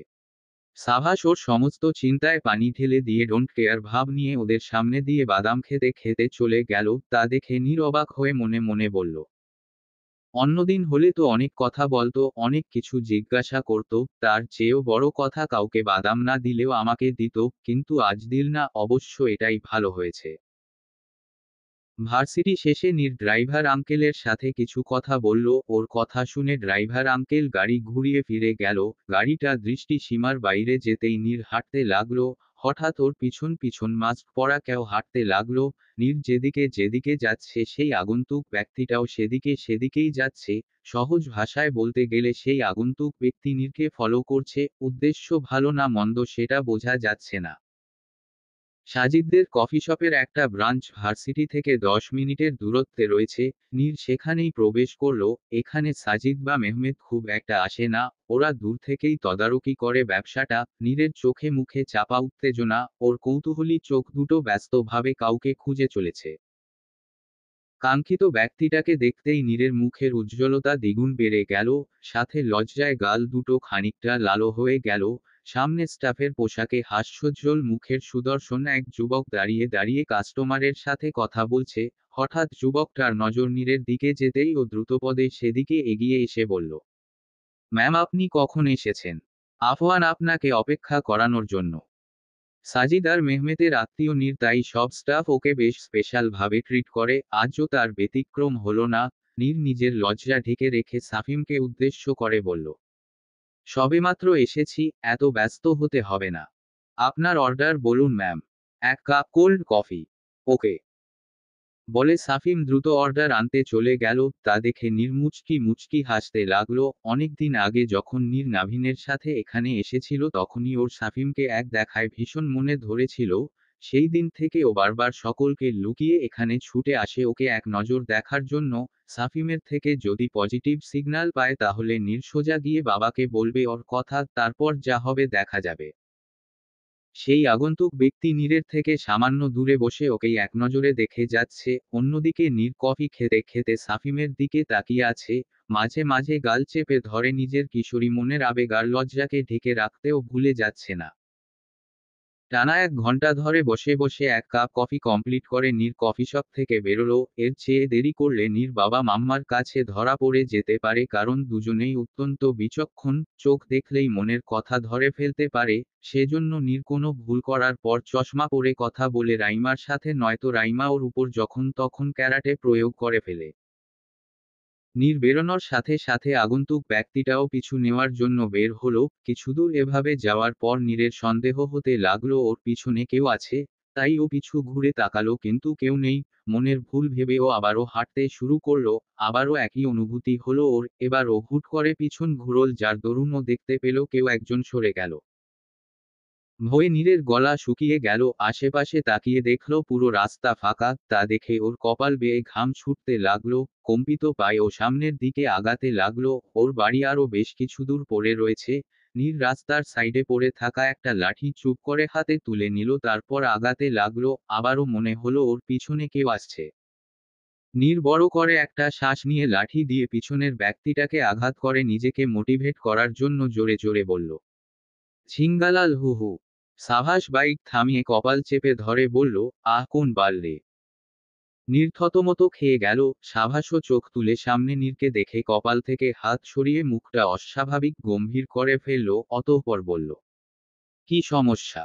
ড্রাইভার আঙ্কেল ছুটিতে ছিল। নীর আমতা আমতা করে বলল, আজ একটু হাঁটতে ইচ্ছা করছিল, কিন্তু বারবার মনে হচ্ছিল পিছনে কেউ আছে, তাই এমন করেছি। সাভাস পর্যবেক্ষণী নজরে আশেপাশে তাকানোর আগেই কেউ একজন নিজেকে আড়াল করে ফেলল। নীরের প্রতি উত্তরে সাভাস কিছু বলল না, আসলে কথা বাড়াতে চাচ্ছে নাও, কিন্তু নীর পুনরায় বলে উঠল, আপনি এখানে কেন এসেছেন?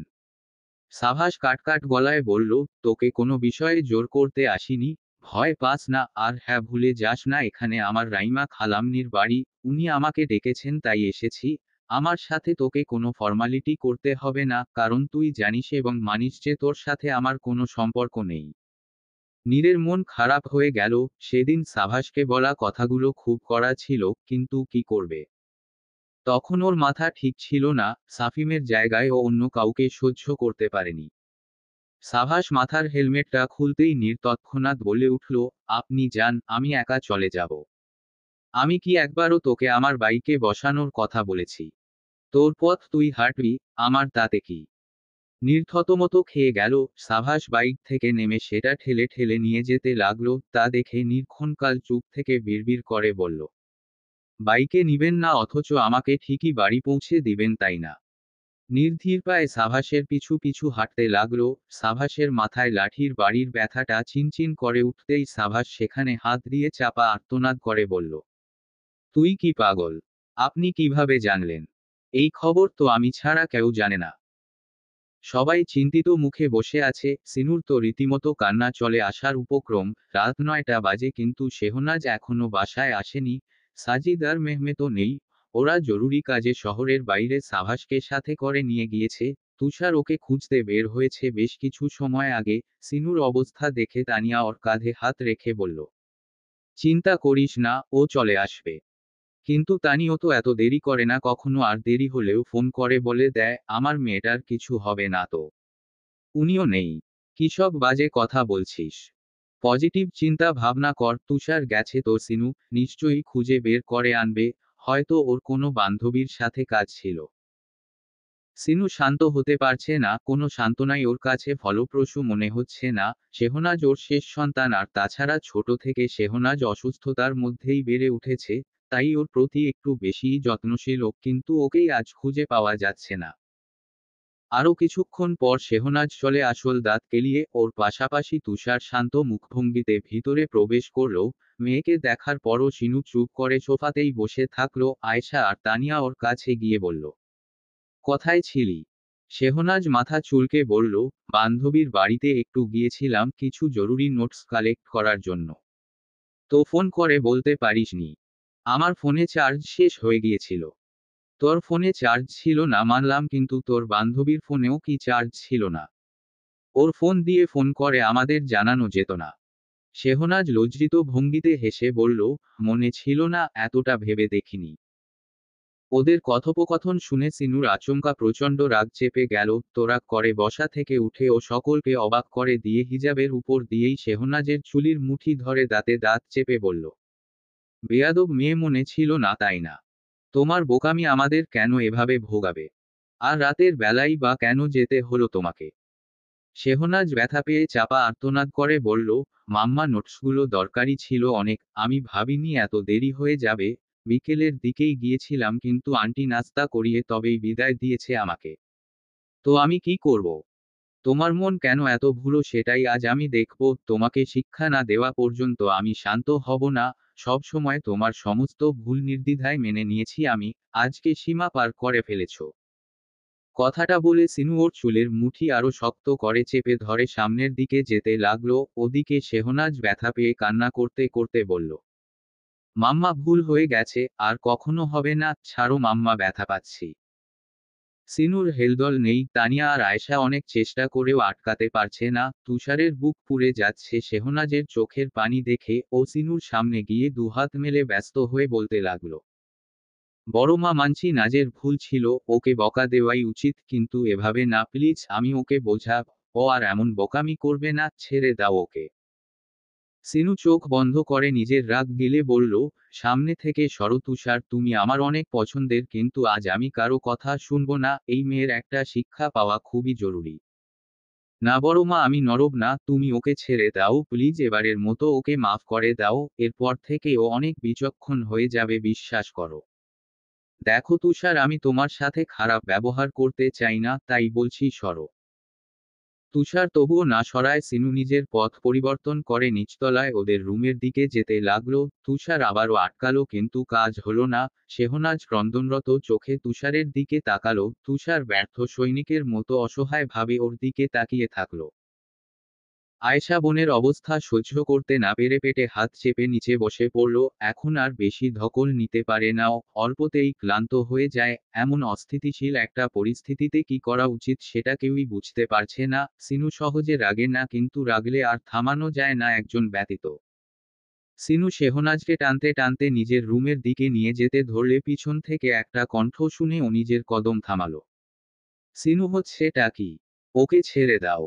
সাজিদের কর্কশ কণ্ঠস্বরে সিনু পিছু ঘুরে তাকালো ও পুনরায় বলে উঠল, মেয়ের সাথে এমন করছো কেন? আপনার মেয়ে কি ভালো? ওর কাজকর্ম আমাকে বিরক্ত করে দিচ্ছে। আজ ওকে আমি ছাড়ব না। যাই ভুল করুক না কেন মেয়ের গায়ে হাত তুলতে পারো না তুমি। ওকে অন্যভাবেও বোঝানো সম্ভব। অন্যভাবেই তো বোঝাতাম কিন্তু কোনো কাজ হয়নি। ওকে ঠিক করার জন্য এটাই একমাত্র উপায়। সাজিদ অত্যন্ত গম্ভীর গলায় বলল, মেয়েকে ছাড়ো। ছাড়ব না আমি। আমি এক কথা বারবার বলতে পছন্দ করি না সেটা তুমি জানো, তাই বলছি ওকে ছেড়ে দাও, আমাকে রাগিও না। সিনু শেহনাজের মাথা থেকে নিজের হাত সরাল। শেহনাজ কাঁদতে কাঁদতে থরথর করে কাঁপতেছে। সিনু ওকে ছেড়ে দিলেও কাট গলায় বলল, এই মেয়েকে আপনি সামলান, এর বিষয়ে যেন একটা কথাও আর আমার কানে না আসে। বলে সিনু গটগট পায়ে নিজের রুমে গিয়ে দরজা লাগিয়ে দিল। সেদিকে তাকিয়ে শেহনাজ আরো জোরে কাঁদতে লাগলো। সাজিদ ধীর পায়ে গিয়ে মেয়েকে আগলে নিল। সবাই কিছুক্ষণ থম মেরে ওখানেই দাঁড়িয়ে থাকলো। সাজিদ ইশারা করতেই ওরা যে যার রুমের দিকে অগ্রসর হলো। তুষার যাওয়ার পাশাপাশি বারবার ঘুরে ঘুরে নিজের নাজের ক্রন্দনরত মুখের দিকে তাকাতে লাগলো। শরীর একটু খারাপ লাগায় সাজিদ ফিরে এসেছিল সাভাস আর মেহমেদের জোড়াজুড়িতে। সাভাস মায়ের ব্যবসার প্রতি ইন্টারেস্টেড হলেও তুষার গ্রাজুয়েশন কমপ্লিট না করা পর্যন্ত বাবার ব্যবসাতেও টুকটাক দায়িত্ব পালন করবে। ড্রয়িং রুমে সাজিদ আর শেহনাজ ব্যতীত আর কেউ নেই। শেহনাজ বাবার কাঁধে মাথা দিয়ে এখনো ভয়ে থরথর করে কাঁপতেছে। ক্ষণকাল নীরবতার পর সাজিদ স্বাভাবিক কণ্ঠে বলল, ছোট আম্মুজান, তোমাকে বাঁচিয়ে নিয়েছি জন্য ভেবো না যে তোমার দোষ ছিল না। তুষার আমাকে ফোন করে সব বলেছিল। ও জানতো আমি ফিরবো আজ। যাক সে কথা, তুমি যে কাউকে কিছু না বলে বান্ধবীর বাসায় গিয়েছিলে এটা কি ঠিক হয়েছে? শেহনাজ মাথা নাড়িয়ে বলল, না। এমন কাজ আর কোনোদিন করবে না। বেশ, এখন তোমার মাম্মার সাথে গিয়ে কিছুক্ষণ কথা বলো, ওর থেকে মাফ চাও। আসলে সবাই তোমার মাম্মার রাগটাই দেখেছে কিন্তু রাগের ভিতরে যে কতটা ভয় লুকিয়ে ছিল সেটা শুধু আমি জানি। রাতের বেলা একটা মেয়েকে খুঁজে না পেলে তার বাবা মায়ের মনের মধ্যে কি চলে সেটা তুমি ভাবতেও পারবে না। শেহনাজ হীন কণ্ঠে বলল, বুঝেছি বাবা। ছোট আম্মুজান, একটা কথা জানো? তোমার মাম্মা আজ আমার উপর প্রচণ্ড রেগে আছে কিন্তু মজার ব্যাপার হচ্ছে যদি তোমাকে না বাঁচাতাম তাহলে এই তোমার মাম্মাই কাল আমার উপর দ্বিগুণ রেগে যেত। বলতো আমি না হয় রাগের মাথায় মেয়েটাকে মেরেছি তাই বলে আপনি আটকাবেন না। আশ্চর্য! কেমন বাবা আপনি! আপনাকে বাবা কে বানিয়েছে? আপনার কি একটুও লজ্জা করে না? কথাগুলো সাজিদ সিনুর মতো করেই বলল। তা শুনে শেহনাজ কান্না ভুলে গিয়ে খিলখিল করে হাসতে লাগলো। মেয়েটাকে হাসতে দেখে সাজিদও স্বস্তির নিঃশ্বাস ফেলল। সাজিদ তাগদা দিতেই শেহনাজ মেপে মেপে পা ফেলে সিনুর দরজার সামনে গিয়ে মৃদু করাঘাত করে বলল, মাম্মা ও মাম্মা, মাম্মা গো, এই মাম্মা ওই মাম্মা, শুনছো মাম্মা? ও মাম্মা গো শুনছো? নিজের ৩ নম্বর পটলার মাম্মা শুনছো? এই ডিপজলের বউ শুনছো? সিনু খট করে দরজা খুলে দিয়ে চোখ পাকিয়ে মেয়ের দিকে তাকিয়ে কাট গলায় বলল, ভেড়ার মতো ভা ভা করছো কেন? বাপের থেকে শিখে আসলে। শেহনাজ ৩২ পার্টি দাঁত বের করে হেসে বলল, যা দুষ্টু। একদম আমার মতোই হয়েছো মাম্মা। সিনু কপাল কুঁচকে বিছানায় গিয়ে বসে বুকে দুহাত গুজে বলল, ভুল, কারণ আমি তোমার মতো না, বরং তুমি আমার মতো হয়েছো। শেহনাজ মায়ের সম্মুখে এসে বলল, কি বুদ্ধি মাম্মা তোমার! নিশ্চয়ই বাবার থেকে শিখেছ। তোমার বাবার আবার বুদ্ধি! পারে তো শুধু মুখটা হাড়ির তলার চেয়েও বেশি কালো করে রাখতে আর হুটহাট ক্যাট করে সবাইকে ফুটফাট করে দিতে। ঠিক ঠিক। সিনু ভ্রু কুঁচকে ওর দিকে তাকাতেই শেহনাজ কপাল চাপড়ে বলল, তোমার এর ছড়াছড়িতে আমার মুখে ছাড়া আর কিছু আসতে চাচ্ছে না। কিছুক্ষণ নীরবতা চলল, তারপর শেহনাজ মায়ের দুহাত আলতো করে ধরে শান্ত স্বরে বলতে লাগলো, মাম্মা তোমাকে কষ্ট দিতে চাইনি কিন্তু ভুল করে ফেলেছি, এই যে যেমন অনেক চেষ্টা করেও নিজের পড়া আটকাতে পারিনি, তেমনি কোন জায়গায় কোন পদক্ষেপ নেওয়া উচিত সেটাও তৎক্ষণাৎ বুঝে উঠতে পারি না, আমার ভুলগুলো একটু ধরিয়ে দিতে সাহায্য করো মাম্মা। সিনু জোরে একটা শ্বাস নিয়ে কণ্ঠটা স্বাভাবিক করে বলল, সেটা ধরিয়ে দেওয়ার জন্য অন্য কেউ আছে, আমি শুধু বলবো যে কোনো সমস্যায় বাড়ির কাউকে না কাউকে ফোন করবে তুমি, নিজের ফোন না থাকলে আশেপাশে কারো থেকে ফোন নিয়ে ফোন করবে, ঠিক আছে?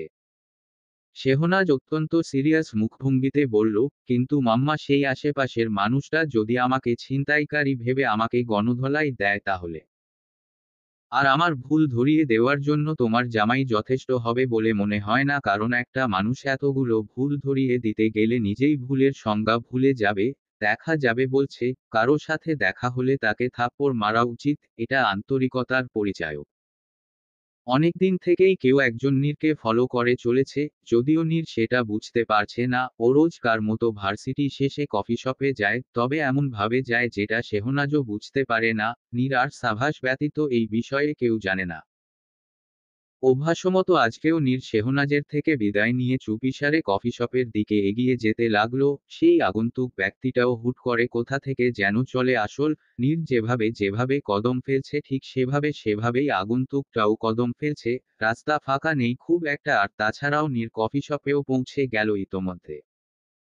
ইদানিং সাফিম নীরের দিকে তাকিয়ে থাকে, যেটা নীরকে প্রচণ্ড খুশি করে দিচ্ছে, এটা পজিটিভ সাইন ওর কাছে, আজও তার ব্যতিক্রম হলো না।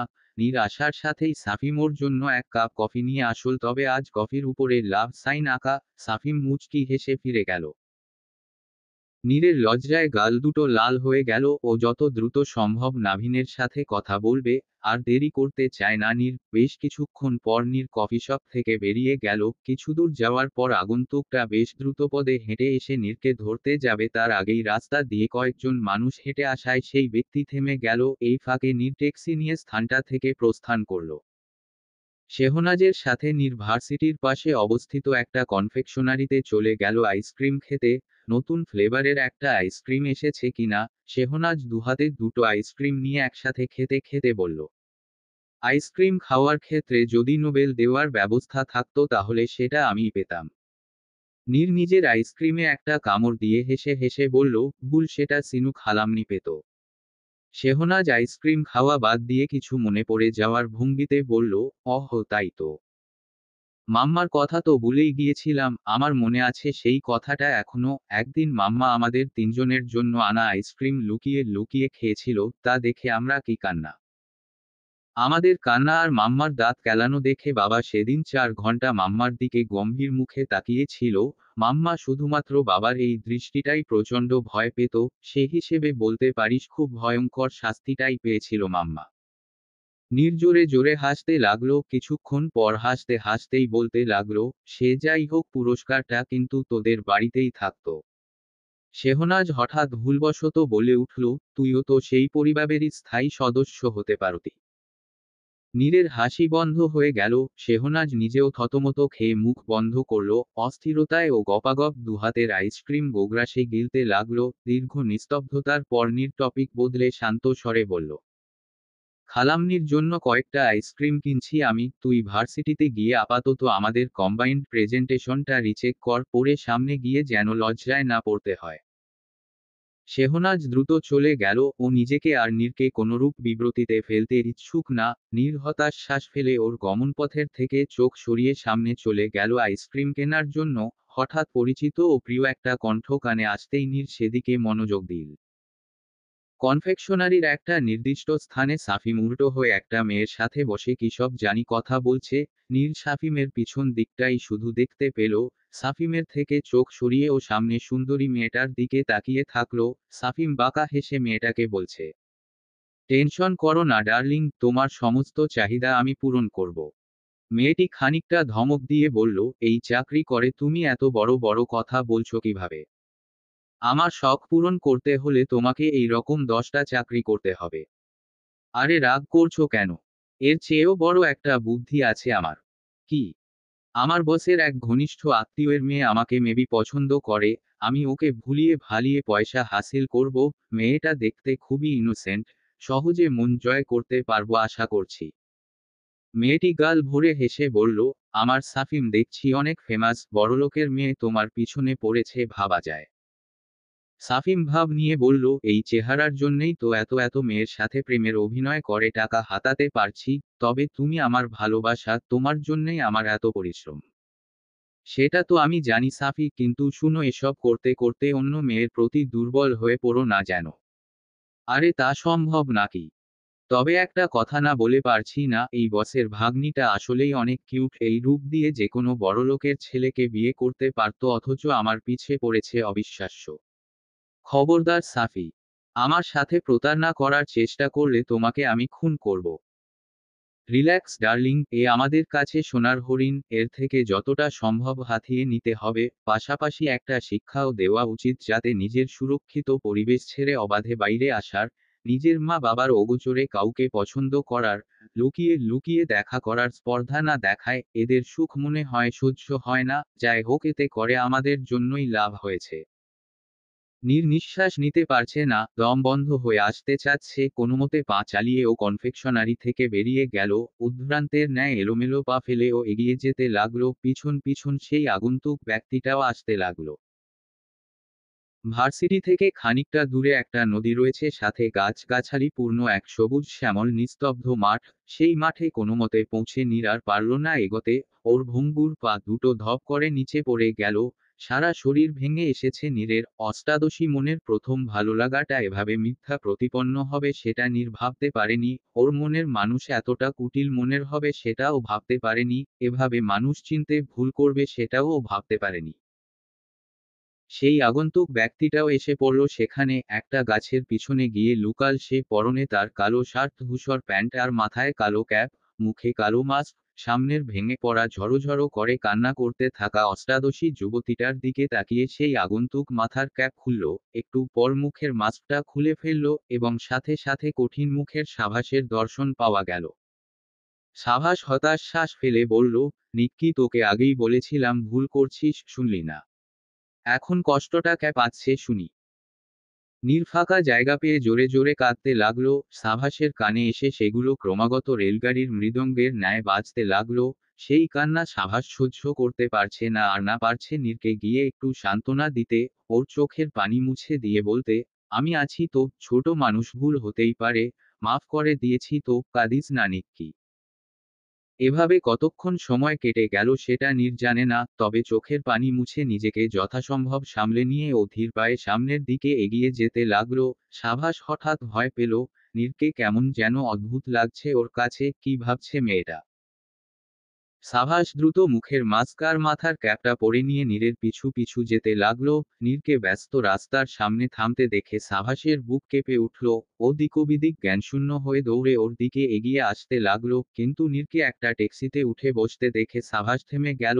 সাভাস নিজেই নিজের মাথায় থাপ্পড় মেরে বলল, বাল, খুব পাকনা হয়ে গেছিস। নিক্কি কি তোর মতো বলদ যে গাড়ির নিচে গিয়ে গাড়ির সাথে প্রেম করবে? ট্যাক্সি ভাড়া মিটিয়ে দুর্বল পায়ে বাড়িতে প্রবেশ করল। পাসওয়ার্ড দিয়ে দরজা খুলতে হয় তাই নীরকে আর ঘটা করে গলা ফাটিয়ে ম্যা করা লাগলো না। ও ড্রয়িং রুমে আসতেই দেখল নাভিন আর রাইমা কেমন নিশ্চুপ হয়ে আছে। এটা অবশ্য নতুন না, সেই সাভাসকে বিয়ে করবে না বলার পর থেকেই এমন হয়ে গেছে, কিন্তু ওর সাথে অত্যন্ত স্বাভাবিক আচরণ করে, এমনকি হাসান ভিলার সব মানুষই এমন ভাবে বিহেভ করে যেন কিছুই হয়নি। যদিও সেদিনের পর থেকে সাভাস ওর সাথে আর কথা বলেনি। সেদিন রাস্তায় দেখা হওয়ার পর যেটুকু কথা হয়েছিল ব্যাস অতটুকুই। নীরকে দেখার সাথেই নাভিন আর রাইমা একযোগে মুচকি হাসল। তবে নীর জানে এটা মন থেকে হাসি নয়, ওরা সবাই কষ্ট পাচ্ছে, কিন্তু নীরকে বুঝতে দিতে চাচ্ছে না কেউই। এই কিছুক্ষণ আগেও নীর ভাবত সাফিমকে সকলের সাথে পরিচয় করানোর পর সবাই আবার আগের মতো হাসিখুশি হয়ে যাবে, তাও আবার মন থেকে। সাভাসকেও একটা সুন্দরী মেয়ের সাথে বিয়ে দেওয়ার কথা ভেবেছিল ও, ওর কাছে অনেক মেয়ের বায়োডাটাও ইতোমধ্যে কালেক্ট করে রাখা হয়ে গেছে, কিন্তু আজ সব শেষ হয়ে গেল। ওর সমস্ত চিন্তা পরিকল্পনা সব শেষ। নাভিন মিষ্টি হেসে বলল, নীর মা, এত তাড়াতাড়ি ফিরে এলে যে? আজ না তোমার বিকেলেও একটা ক্লাস ছিল? ছিল বাবা, কিন্তু আমার শরীর ঠিক ছিল না তাই চলে এসেছি। রাইমা আর নাভিন ব্যস্ত হয়ে ওর কাছে ছুটে এসে বলল, কি হয়েছে মা? খুব বেশি অসুস্থ তুমি? ডাক্তার ডেকে আনতে হবে। নাকি ডাক্তারের কাছে নিয়ে যেতে হবে? রাইমা বিরক্তিতে চকারান্ত উচ্চারণ করে বলল, উফ প্রফেসর সাহেব, এত কথা না বলে মেয়েটাকে বসান। ও যদি সুস্থ থেকে থাকে তাহলে আপনার প্রশ্নে ফের অসুস্থ হয়ে পড়বে। তুমি বেশি কথা বলো রাইমা, যদি সিরিয়াস কিছু হয় তাহলে এক্ষুনি এখান থেকে ডাক্তারের কাছে নিয়ে যেতে হবে, আর যদি বসাই তাহলে ডাক্তারের কাছে নিয়ে যেতে একটু দেরি হয়ে যাবে। I hope you can understand. Shut up, আপনাকে বাবা কে বানিয়েছে? গন্ড মূর্খ। নীর বাবা মায়ের ঝগড়া পাত্তা না দিয়ে অত্যন্ত শান্ত গলায় বলল, স্টপ বাবা মাম্মা। ওরা চুপ করল না। নীর পুনরায় বলে উঠল, আমি সাভাস ভাইয়াকে বিয়ে করতে চাই। নাভিন আর রাইমা ঘরের মধ্যে থেকেই বলল, আচ্ছা ঠিক আছে, চলো যাই বিয়ে করতে। নিজেদের কথা বুঝতে পারতেই নাভিন আর রাইমা চকিতে মেয়ের দিকে তাকিয়ে বলল, কি? আজ হাসান ভিলার ড্রয়িং রুমে সবাই উপস্থিত। তুষার রকিং চেয়ারে বসে একটা বই পড়ছে আর সেই চেয়ারের পিছনে হেলান দিয়ে মেহমেতও সেই বই পড়ছে। তুষার অনেকবার বলেছে পাশে আরেকটা চেয়ার নিয়ে এসে বসতে, কিন্তু মেহমেতের নাকি এভাবে বেশ মজা লাগছে, তাই তুষার আর কিছু বলেনি। সাজিদ অন্য একটা রকিং চেয়ারে বসে নিজেও বই পড়ছে। আয়েশা আর শেহনাজ সোফায় বসে গল্প করছে। ওদের থেকে একটু দূরে সাভাস বসে বসে বাদাম খাচ্ছে। আনিয়া আর সিনু কিছুক্ষণ পর নাস্তা হাতে ড্রয়িং রুমে চলে আসল। সিনু নিজের হাতের ট্রেটা রাখতেই ওর ফোন বেজে উঠল। রাইমা ফোন দিয়েছে।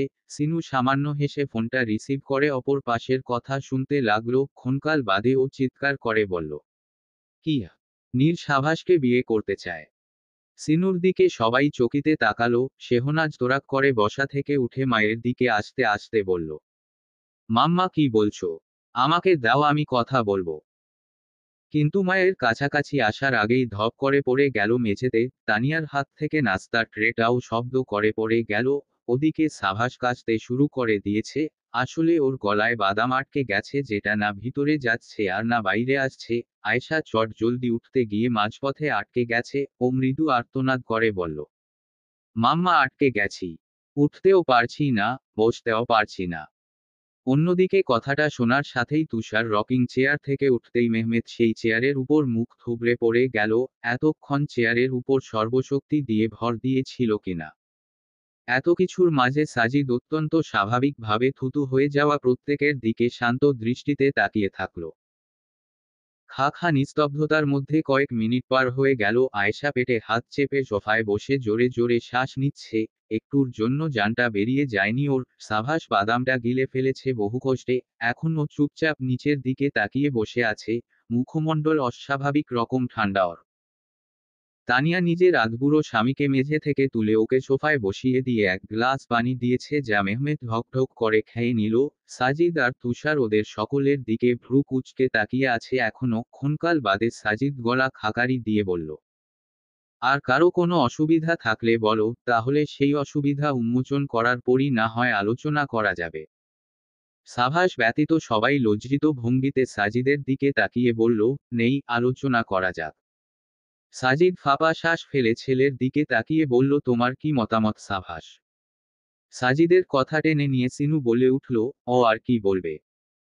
ওই তো বিয়েটা করার জন্য পাগল হয়ে আছে। আমি রাইমা আর নাভিন ভাইয়াকে কাল সকাল সকাল আসার জন্য বলছি। সিনু ফোন করতে যাবে তার আগে সাভাস নিজের অন্যমনস্ক ভাব থেকে বেরিয়ে সকলের দিকে এক এক করে তাকালো, তারপর অত্যন্ত শীতল স্বরে বলল, দাঁড়াও মাম্মা। সিনু ভ্রু কুঁচকে বলল, কি? তুমি কি আজকেই ডাকতে চাচ্ছ? সাভাস অপরিবর্তিত মুখভঙ্গিতে স্পষ্ট ভাষায় বলল, আমার 2 দিন সময় চাই, ভেবে চিনতে তারপর সিদ্ধান্ত জানাবো। কথাটা বলে সাভাস লম্বা লম্বা পা ফেলে নিজের রুমের দিকে যেতে লাগলো। সবাই হতভম্ব চোখে ওর যাওয়ার দিকে তাকিয়ে থাকলো। তুষার বিড়বিড় করে বলতে লাগলো, ওদের মধ্যে হয়েছেটা কি? এই প্রথমবার আমি কিছু ঠাউর করতে পারছি না। নিশ্চয় সিরিয়াস কিছু নয় তো? সাভাস ভাই যখন বিয়ে করতে চাইল তখন নীর মানা করে দিল, আর নীর যখন বিয়ে করতে চাইল তখন সাভাস ভাই সময় চাইল। সমস্যা কি ওদের? আশ্চর্য। সাভাস বেকনিতে গিয়ে রাতের তারামো অপরূপ আকাশ আর আকাশের বিশাল জায়গা জুড়ে অবস্থান করা চাঁদটার দিকে নির্নিমেষ তাকিয়ে থাকলো, কিছু গভীর চিন্তা করতে ব্যস্ত, কিছু পাজলও হয়তো মনে মনে মিলাতে ব্যস্ত। চিন্তিত হলে সাভাসের গপাগপ বাদাম খাওয়ার একটা বদভ্যাস আছে, তাও আবার যেন তেন ভাবে না, বরং একটা বাদামের সাথে একটা মরিচ দিয়ে খায়। এভাবে অনেকগুলো খাওয়ার পর সাভাসের চোখ ছালে লাল বর্ণ ধারণ করলো, তবুও খাওয়া বন্ধ করলো না। ওর মনে কি চলছে, ও কি চাচ্ছে, কিছুই বোঝা যাচ্ছে না।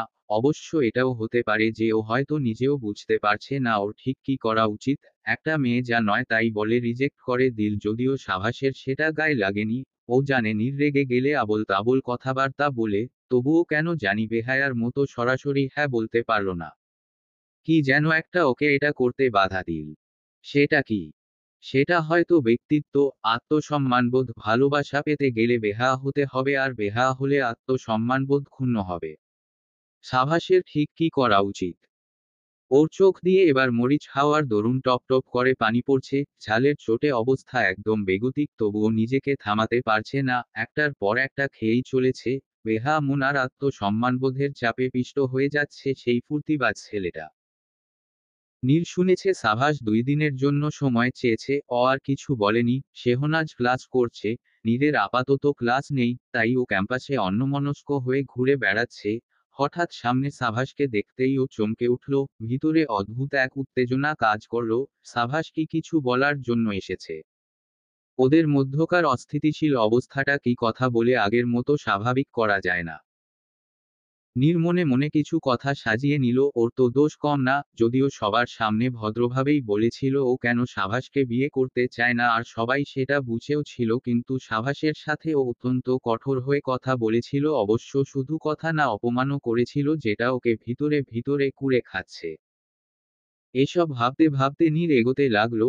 সাভাসও এগিয়ে আসছে, কিন্তু নীরকে অবাক করে দিয়ে ও নির্লিপ্তভাবে ওকে পাশ কাটিয়ে চলে গেল। এমনভাবে পাশ কাটিয়ে চলে গেল যেন সাভাস নীর নামের মেয়েটাকে কোনোদিন দেখেইনি। নীর পিছু ঘুরে সাভাসের গমনপথের দিকে তাকিয়ে থাকলো, কতক্ষণ ওভাবে তাকিয়ে থাকলো সেটা নীর জানে না, ওর মনের মধ্যে কি চলছে সেটাও বোঝা যাচ্ছে না। ভার্সিটি শেষ করে নীর সোজা নিজের রুমে গিয়ে দরজা লাগিয়ে দিল। ওর আজ হঠাৎ ভীষণ কান্না পাচ্ছে, প্রচণ্ড জোরে কান্না করতে ইচ্ছা করছে। নিজের মনের মধ্যে গেড়ে বসা সমস্ত বিষাদময় ঘটনাগুলো কান্নার মাধ্যমে উপড়ে ফেলতে ইচ্ছা করছে। নীর কোনোমতে বরকা আর হিজাবটা খুলে নিজের চুল টেনে ধরে দরজায় হেলান দিয়ে নিচে হাঁটু মুড়ে বসে পড়ল, দুর্বল কণ্ঠে বলতে লাগলো, এমন কেন করলেন সাভাস ভাইয়া? কেন বিয়ের প্রস্তাব দিয়ে সম্পর্কটা এমন নড়বড়ে করে দিলেন? আজ যদি প্রস্তাবটা না দিতেন তাহলে আমি এভাবে প্রথম ভালোবাসায় ব্যর্থ হওয়ার পর আপনার কাছে গেলে আপনি আমার মন ভালো করে দিতেন, কখনো মন খারাপ হলে সেই মন ভালো করার দায়িত্বটা তো আপনারই ছিল, তাহলে আজ যখন সেটা আমার বেশি করে প্রয়োজন তখন কেন দায়িত্বটা পালন করছেন না? নীর কাঁদতে লাগলো, বেশ কিছুক্ষণ ফুপিয়ে ফুপিয়ে কাঁদল, অতঃপর ক্রন্দনরত কণ্ঠে বলতে লাগলো, জানি নিজের খুশির জন্য আমি সবার মনে আঘাত দিয়েছি, কিন্তু নিজের খুশিটা যখন ভেস্তে গেল তখন নিজের কথা না ভেবে আমি তোমাদের সবার খুশির কথা ভেবে বিয়ে করার জন্য রাজি হলাম, কিন্তু তাতেও সমস্যা হলো। আমি এখন কি করব? না নিজেকে খুশি করতে পারলাম, না সাভাস ভাইয়া আর না পরিবারের কাউকে। ও আল্লাহ, তোমার উপর ছেড়ে দিলাম, আমি আর পারছি না এসব নিতে। নীর চুল টেনে ধরে আবারও কাঁদতে লাগলো। নাভিন আর রাইমা বাড়িতে নেই, তাই ও ইচ্ছা মতো কান্না করতে পারলো। কান্না করার ফলে ওর মন থেকে এসব বিষাদ অন্তত কিছুটা দূরীভূত হয়ে গেল। সাভাস ছাদে দাঁড়িয়ে আছে, যে 2 দিন সময় চেয়েছিল তার মধ্যে আর একদিনও বাকি নেই, একটু পর ওকে সিদ্ধান্ত জানাতে হবে। স্বাধীন কফি খেতে খেতে ওর পাশে এসে দাঁড়িয়ে বলল, শালাবাবু, এত কি ভাবছো বলো তো? সেই এসেছি থেকে দেখছি গভীর চিন্তায় মগ্ন হয়ে আছো, এই 1 মিনিট তুমি আবার আমার মতো সাইকিয়াট্রিস্ট হতে চাচ্ছ না তো? সাভাস চকিতে স্বাধীনের দিকে তাকালো, তা দেখে স্বাধীন অত্যন্ত সিরিয়াস হয়ে বলল, দেখো ভাই, আমার প্রফেশনের দিকে নজর দিবে না বলে দিলাম, আমার বউ আর পৃথিবীতে এখনো ল্যান্ড না করা বাচ্চাগুলো না খেতে পেয়ে মরবে। আজ নাভিন আর রাইমা নীরকে নিয়ে এখানে আসবে, তাই সবাই এসেছে কিছুক্ষণ আগে। বাড়ি শেষেই বউ এর পিছনে ছুটে গেছে, আর তুবা সকলের সাথে গল্প করতে ব্যস্ত হয়ে পড়েছে। অন্যদিকে স্বাধীন এসেছে সাভাসের মনে কি চলছে সেটা একটু বাজিয়ে দেখতে, কিন্তু সাভাসের যা অ্যাটিটিউড দেখলো তাতে মনে হয় না কোনো কাজ হবে। ওদের কথা বলার মাঝেই বারিশ চলে আসল, এসে সাভাসের কাঁধে জোরে একটা চাপড় মেরে বলল, এই যে আমার ঝামেলাপূর্ণ বউয়ের ঝামেলাপূর্ণ যমজ ভাই বিয়ে কি করতে হবে না?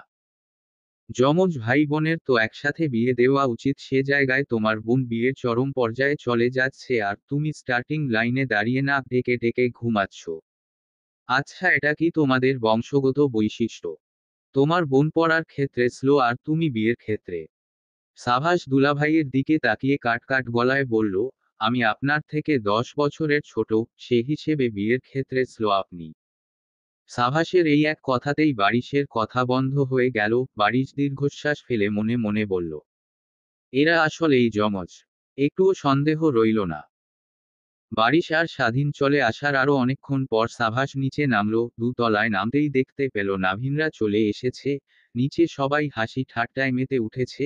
এই কয়েকদিন যেমন বিমূঢ় অবস্থায় ছিল সকলে, আজ ঠিক তেমনি উৎফুল্ল হয়ে উঠেছে। সাভাস যত সিঁড়ি বেয়ে নিচে নামতে লাগলো তত উপলব্ধি করল সকলের ভিতরের চাপা খুশি, উচ্ছ্বসিত কণ্ঠস্বর। ও বড় করে একটা শ্বাস নিয়ে মুখ কিছুটা স্বাভাবিক করে নিচে নামলো। সবাই জানে সাভাসের এত বেশি জ্ঞানজাম পছন্দ না, কিন্তু তবুও আজ কেউ সেটা মনে রাখল না। স্বাধীন আর বারিশ ওকে ঠেসে ধরে নিজেদের মাঝখানে বসিয়ে রেখেছে। কিছুক্ষণ পর রাইমা উঠে এসে সাভাসের মাথায় হাত রেখে বলল, কি সাভাস, সময় নেওয়া শেষ হয়েছে। বিয়ে করবি আমার মেয়েকে? সাভাস নিজের মমতাময়ী রাইমা খালাম্নির উৎফুল্ল মুখটার দিকে কিছুপল তাকিয়ে থেকে সামান্য হেসে বলল, করব খালাম্নি। সবাই খুশিতে আত্মহারা হয়ে গেল। নীর একটা স্বস্তির নিঃশ্বাস ফেলল। এসেছে থেকে ও মাথা নিচু করে রেখেছে। বাবার পাশে গুটিসুটি মেরে চুপ করে বসে আছে। কারো সাথেই কথা বলেনি আর না সাভাসের দিকে একবারের জন্যেও তাকিয়েছে। আশ্চর্যের বিষয়, সাভাসও এখনো পর্যন্ত ওর দিকে তাকায়নি। সবার এত এত খুশির মাঝে তুবা হঠাৎ মাথা চেপে ধরল। তা দেখে সবাই ভীষণ ঘাবড়ে গেল। স্বাধীন তোরাক করে বসা থেকে উঠে তুবার কাছে গিয়ে বলল, কি হয়েছে তুবা? তুবা কিছুক্ষণ পর মাথা তুলে স্বাধীনের দিকে তাকিয়ে বলল, আরে এ নাত জামাই যে। তা আমার বউটাকে দেখেছো কোথাও? স্বাধীন মাথায় হাত দিয়ে মেঝেতে বসে পড়ল। ওর মুখটা ভীষণ অসহায় লাগছে। বাকিরাও চিন্তিত মুখে ওর দিকে তাকিয়ে থাকলো। তুবা হঠাৎ অট্টহাসিতে ফেটে পড়ে বলল, কি ভয়? আরে আমি মজা করেছি, তোমাদের মুখগুলো একবার আয়নায় দেখে আসো, রোহিঙ্গাদের মতো লাগছে। আর আমার স্বামীকে দেখো, একে তো বড় মাপের ফকিন্নি লাগতেছে।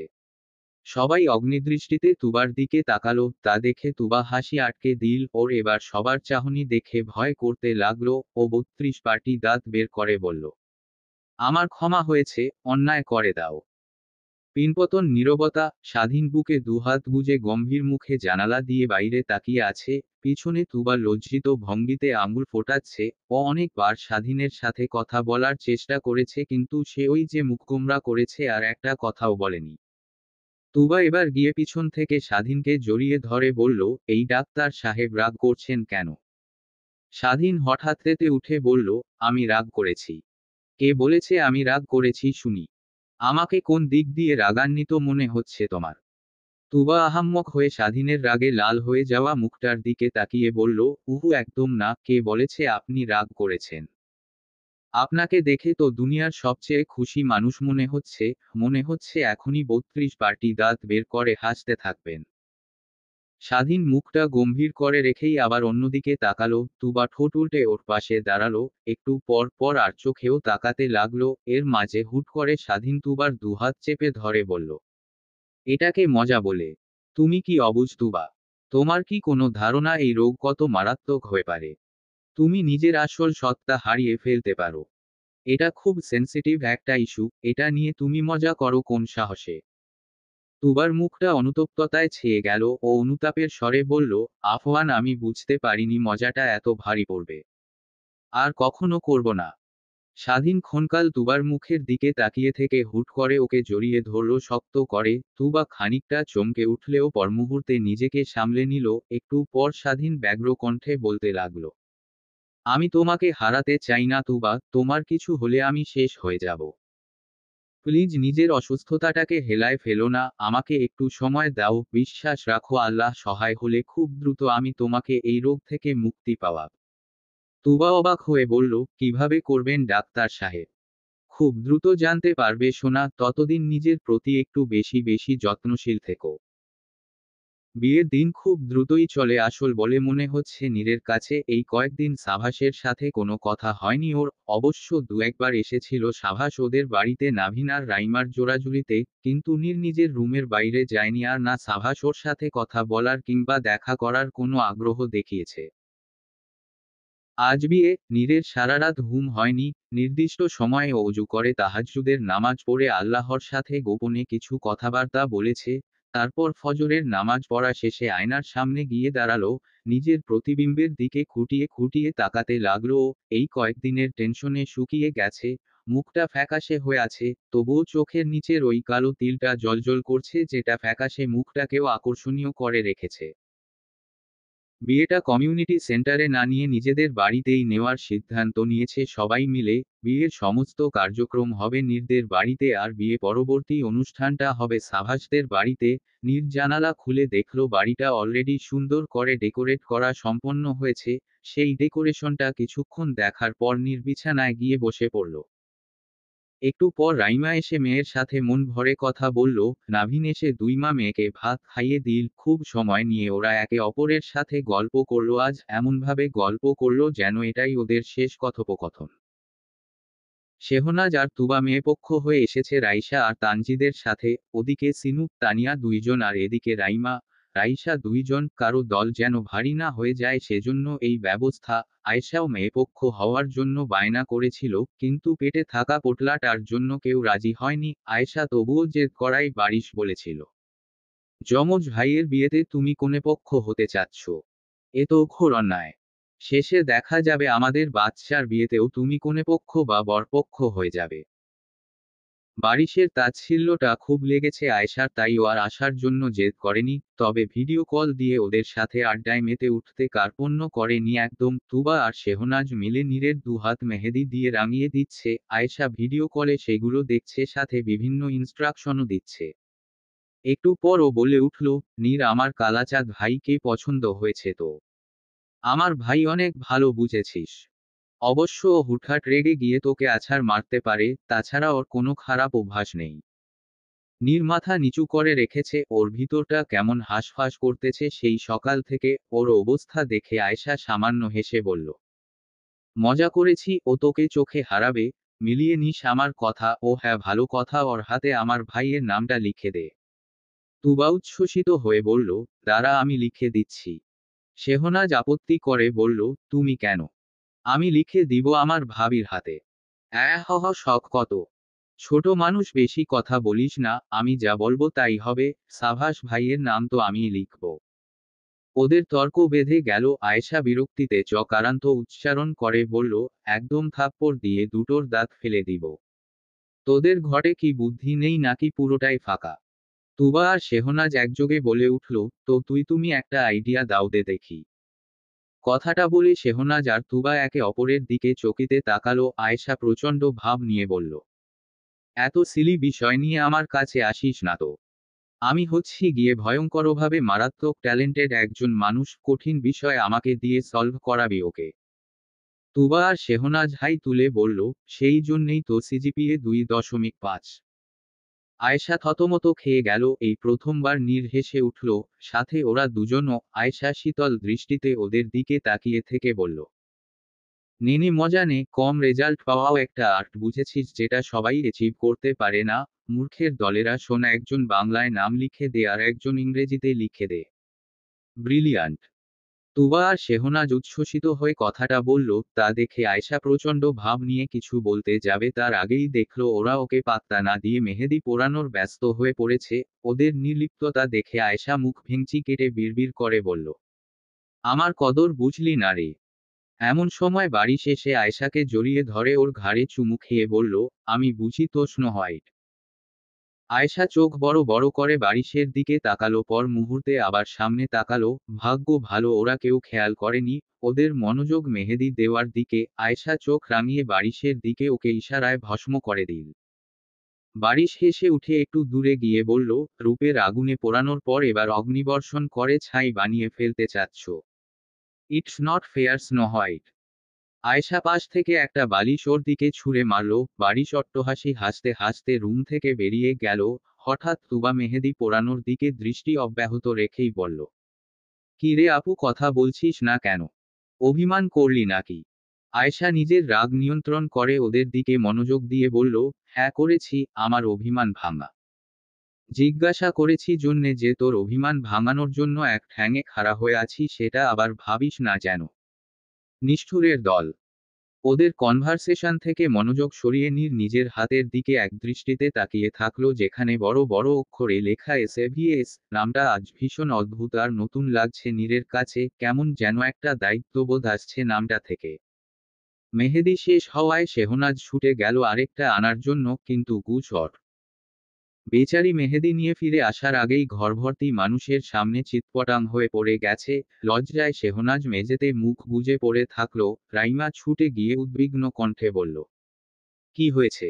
খুব লেগেছে? শেহনাজ হীন কণ্ঠে বলল, না। তাহলে উঠছিস না কেন?